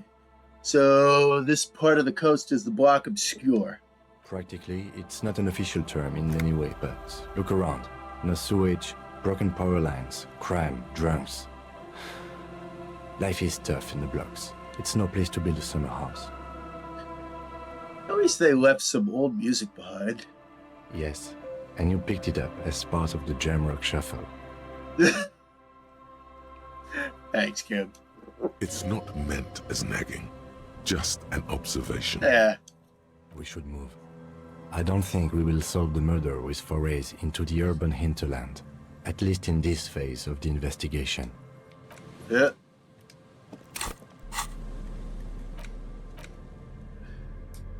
The porter reel is just what you needed. The reel's attached to the apparatus with a satisfying click. The tape is routed behind the magnetic reader. You press the large button marked Commencer, and the tape starts spinning. There's a small delay before the song starts playing. There's a red up against the speaker. It sounds like someone's moving in the room, getting comfortable. Then the organ starts playing a simple, melancholic tune, echoing in the hallway. A lone singing voice joins in, telling you about the tiniest church in Cessons, surrounded by even tinier yard. You almost feel the seaside mist on your skin. It's mega sad. Within seconds you know, this is the one, the real shit you've been looking for. The one you trust your room to that Claudia told you about. Perform it. A click. Then silence for a bit. Then the tape stops spinning.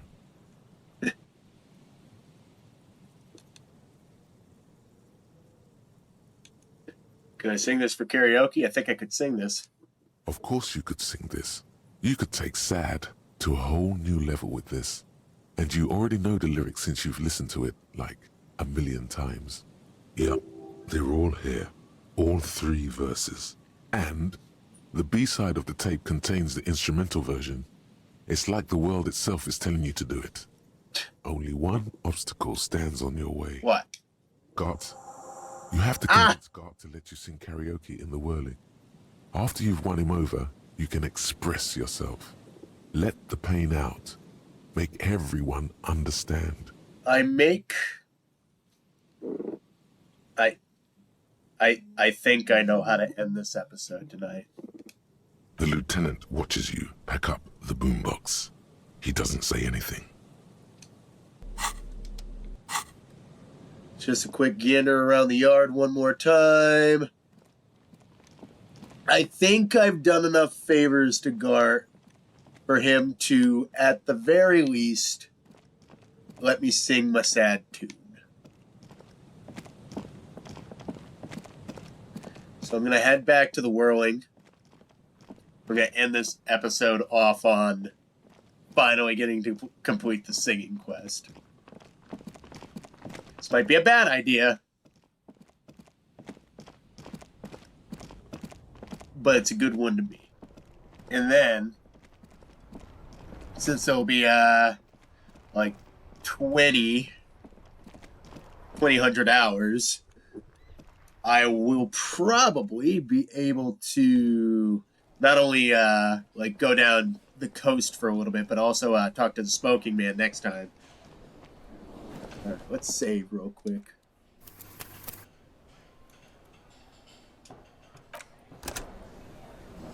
All right, so let's we're gonna drop the bag real quick. Oh, I still haven't looked at the letter. So here's the plan for next time.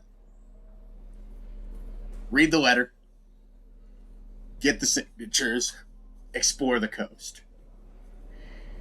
And then, like, if it hits 2,100 hours, I'll go talk to the smoker.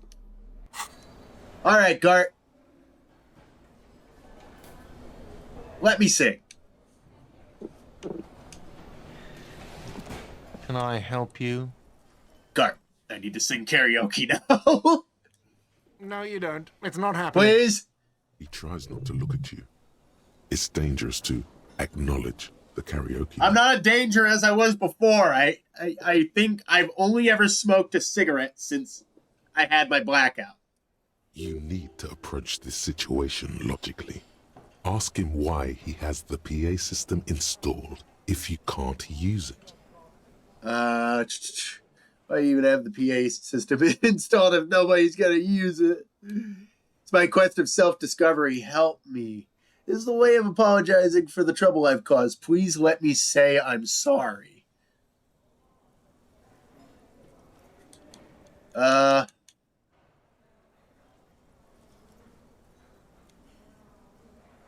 Fine, I'll go with rhetoric. It's for no one. It's a prop. I'm not letting anyone use it after the great karaoke catastrophe of 44. What happened in 44? A lot of people got killed because some arsehole wanted to sing karaoke. Wait, seriously? What? When was the last time you had a band playing here?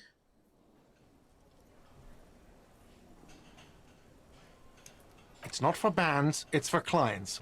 Some clients, okay? Not you. I'm a real client. I've paid my bills, and I have a right to use a karaoke machine. Ha! Well, we don't have any tapes. They all got stolen. It's all right. I have my own song with me. The man in the vest and the violet shirt stares at the tape you've just given him. He begins to frown. Hard. Please. Fine, fine. Climb on that stage and do your thing. Just get out of my hair. You're the best. Plug it in for you. Damn this karaoke. You're the best, Gar. I love you. You're like a brother. I'm having it uninstalled. Kim, let's get this show on the road. Oh yeah. Time to do the damage. All right. I am going to save scum this because I don't want to fail this check.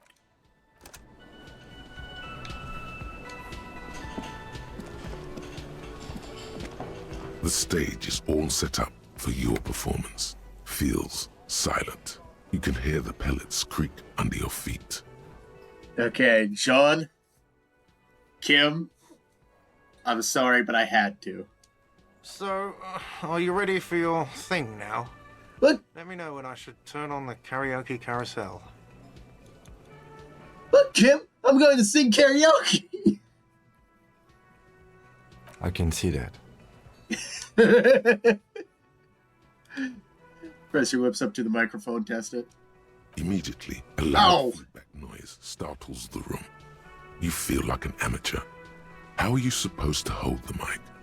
Should you just sing into it? Where should you stand? Oh, he's psyching himself out. God damn it. Where do you put your hands? No, I'm not gonna let this happen. Ooh. Not gonna let this happen. I'm not gonna fail. We gotta do this. Then again, the lower the check, the more likely it is to pass. Set up for your performance. So, Look, Kim! Look, Kim! Look around the room first. The bar is full and buzzing with chatter. No one is paying you any attention. Hell yeah. But still you feel your knees turn to noodles. Okay, now a couple is looking at you. Even worse, you're sweating. No, I'm not. They are going to hate you. It's totally cool guy hours here. You know what? Fuck it. I'm gonna pump it. Few points into drama. All right, baby. The stage is all set. So, are you ready for your thing now? Let me know when I should turn on the karaoke carousel. All right. 58. Half and half. If it fails, we restart. Yeah! Is thick with anticipation.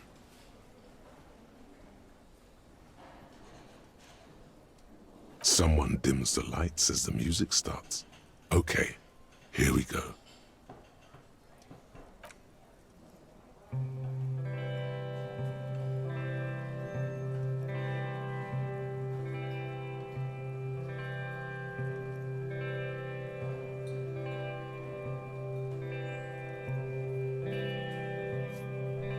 I would often go there,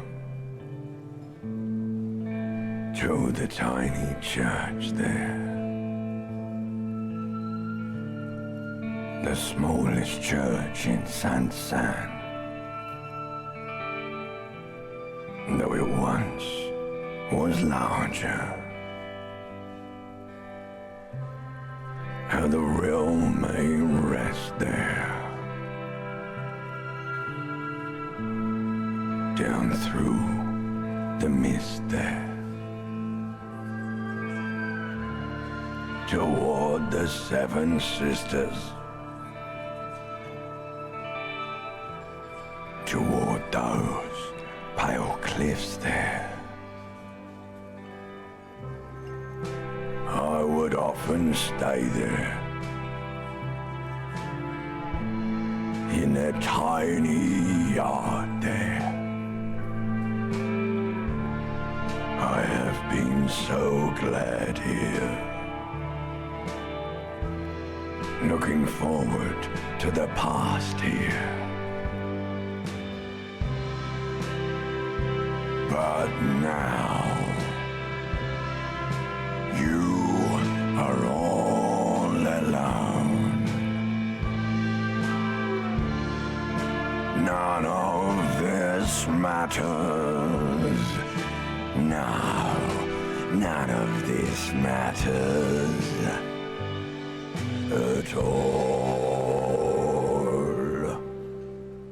Hell yeah.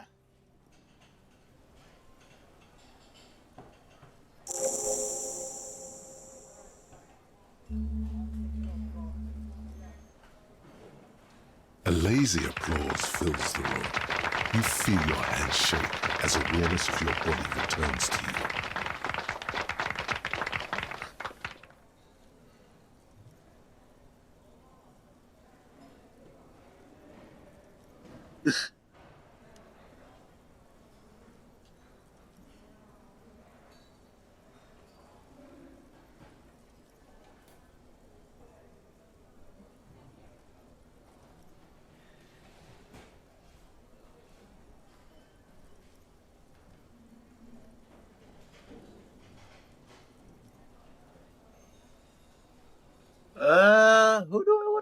dedicate it to?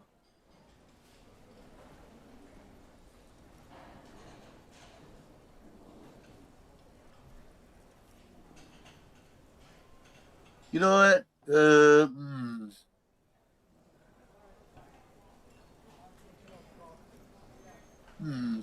I'll dedicate it to Gart. Thank you, Gart. Yes, well, I'm just doing my job, that's all.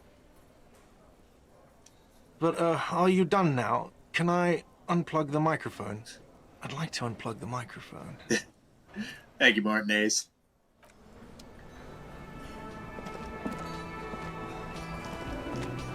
Yes? I would have liked to dedicate it to Kim, but honestly, if Gart didn't put up with my bullshit, I probably wouldn't be here right now. Alright, I think that's a good note to end it on. I enjoyed myself today. Ah, man, this game was a long time coming. Fuck me. We are inches from the finish line. Like, I have a feeling now. Shit, though. I'm just worried that when the next day comes... When the next day comes on by, I have a feeling that's when the tribunal is going to start, because I already solved the bigger mystery. But people are going to fucking die hard. Actually, there is one thing that I want to confirm before I go. Let's see if Clausier is still here.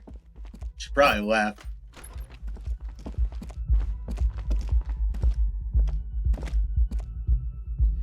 I did want to dedicate it to Kim, but it only seemed right to give it to Gart, because, like I said, I put that man through so much. Oh, she's still here. Nice. Shit. But without further ado, I'm going to probably close it off here. So, next time we got to go down the coast. We had to talk to Smoker Guy. At least I want to talk to Smoker Guy. But it really feels like things are wrapping up, and they're wrapping up quick. I do want to visit the I do want to visit the Wild Pine Fret one more time, because I really want to pass that conceptualization check. It's just so hard. But I think that karaoke was a good point to end it on, so I'm going to leave it here. Then continue this, hopefully, either next Saturday or next Sunday. Maybe Friday if I have free time, but I'm probably going to go to the gym then. But... yeah, fuck me. This was a blast. I'm so happy I finally got back to this game. Like, I've had so much apprehension about, like, continuing it because it's been so long. And, like, I kind of failed to hold up my end of the bargain to, like, consistently, like, record and stream this. But...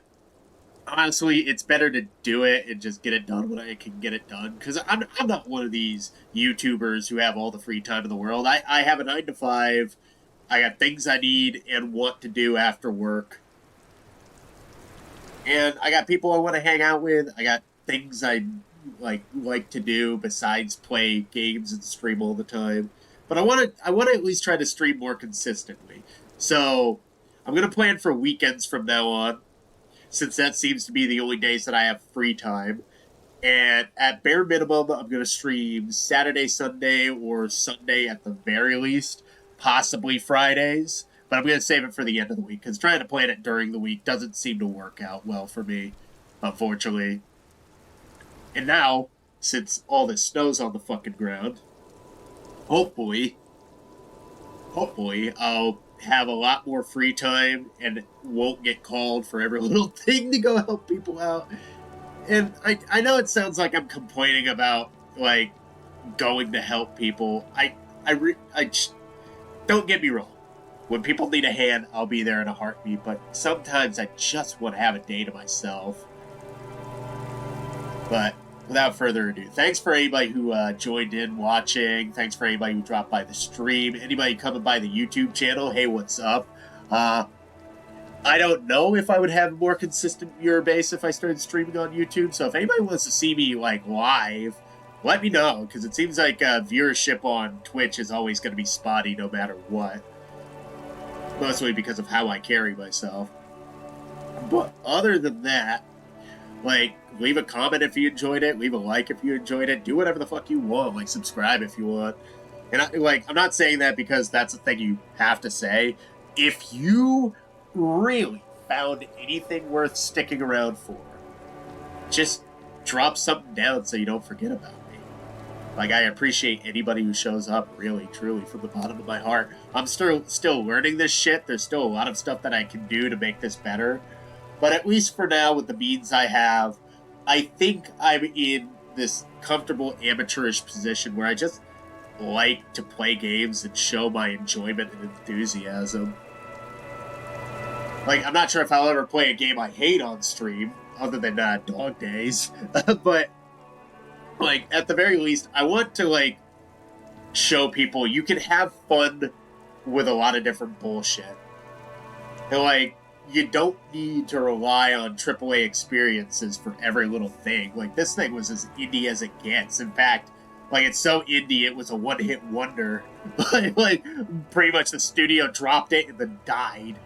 And now, like, everybody trying to make a spiritual successor is tearing themselves to pieces because these people, like, for as good as they are at making games, they really, really have struggles getting along with each other. It's so weird. But yeah, other than that, I don't know. Like, I really enjoyed myself. We finally figured out what the angle was. Now we just gotta find a killer. But yeah, without further ado, anybody who's dropping by, thanks for coming by. Anybody coming back, welcome back. I've been Fred. This has been Disco Elysium. Thank you. Thank you to anybody who sees this. Anybody who wants to, like, hang out for a second or two.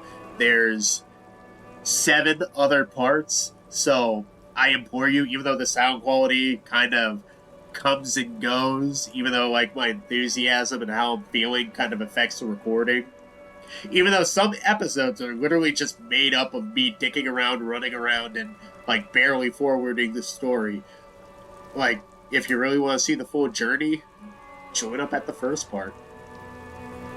Take it from the top. But yeah, honestly, thanks for coming by. This is such a cool game. Oh, and also, like, even if you don't want to watch my whole playthrough, play this game for yourself. Play it. Come on, just it's worth it. It literally is a Rorschach test to see, like, what you value as your, like, personal sort of deal.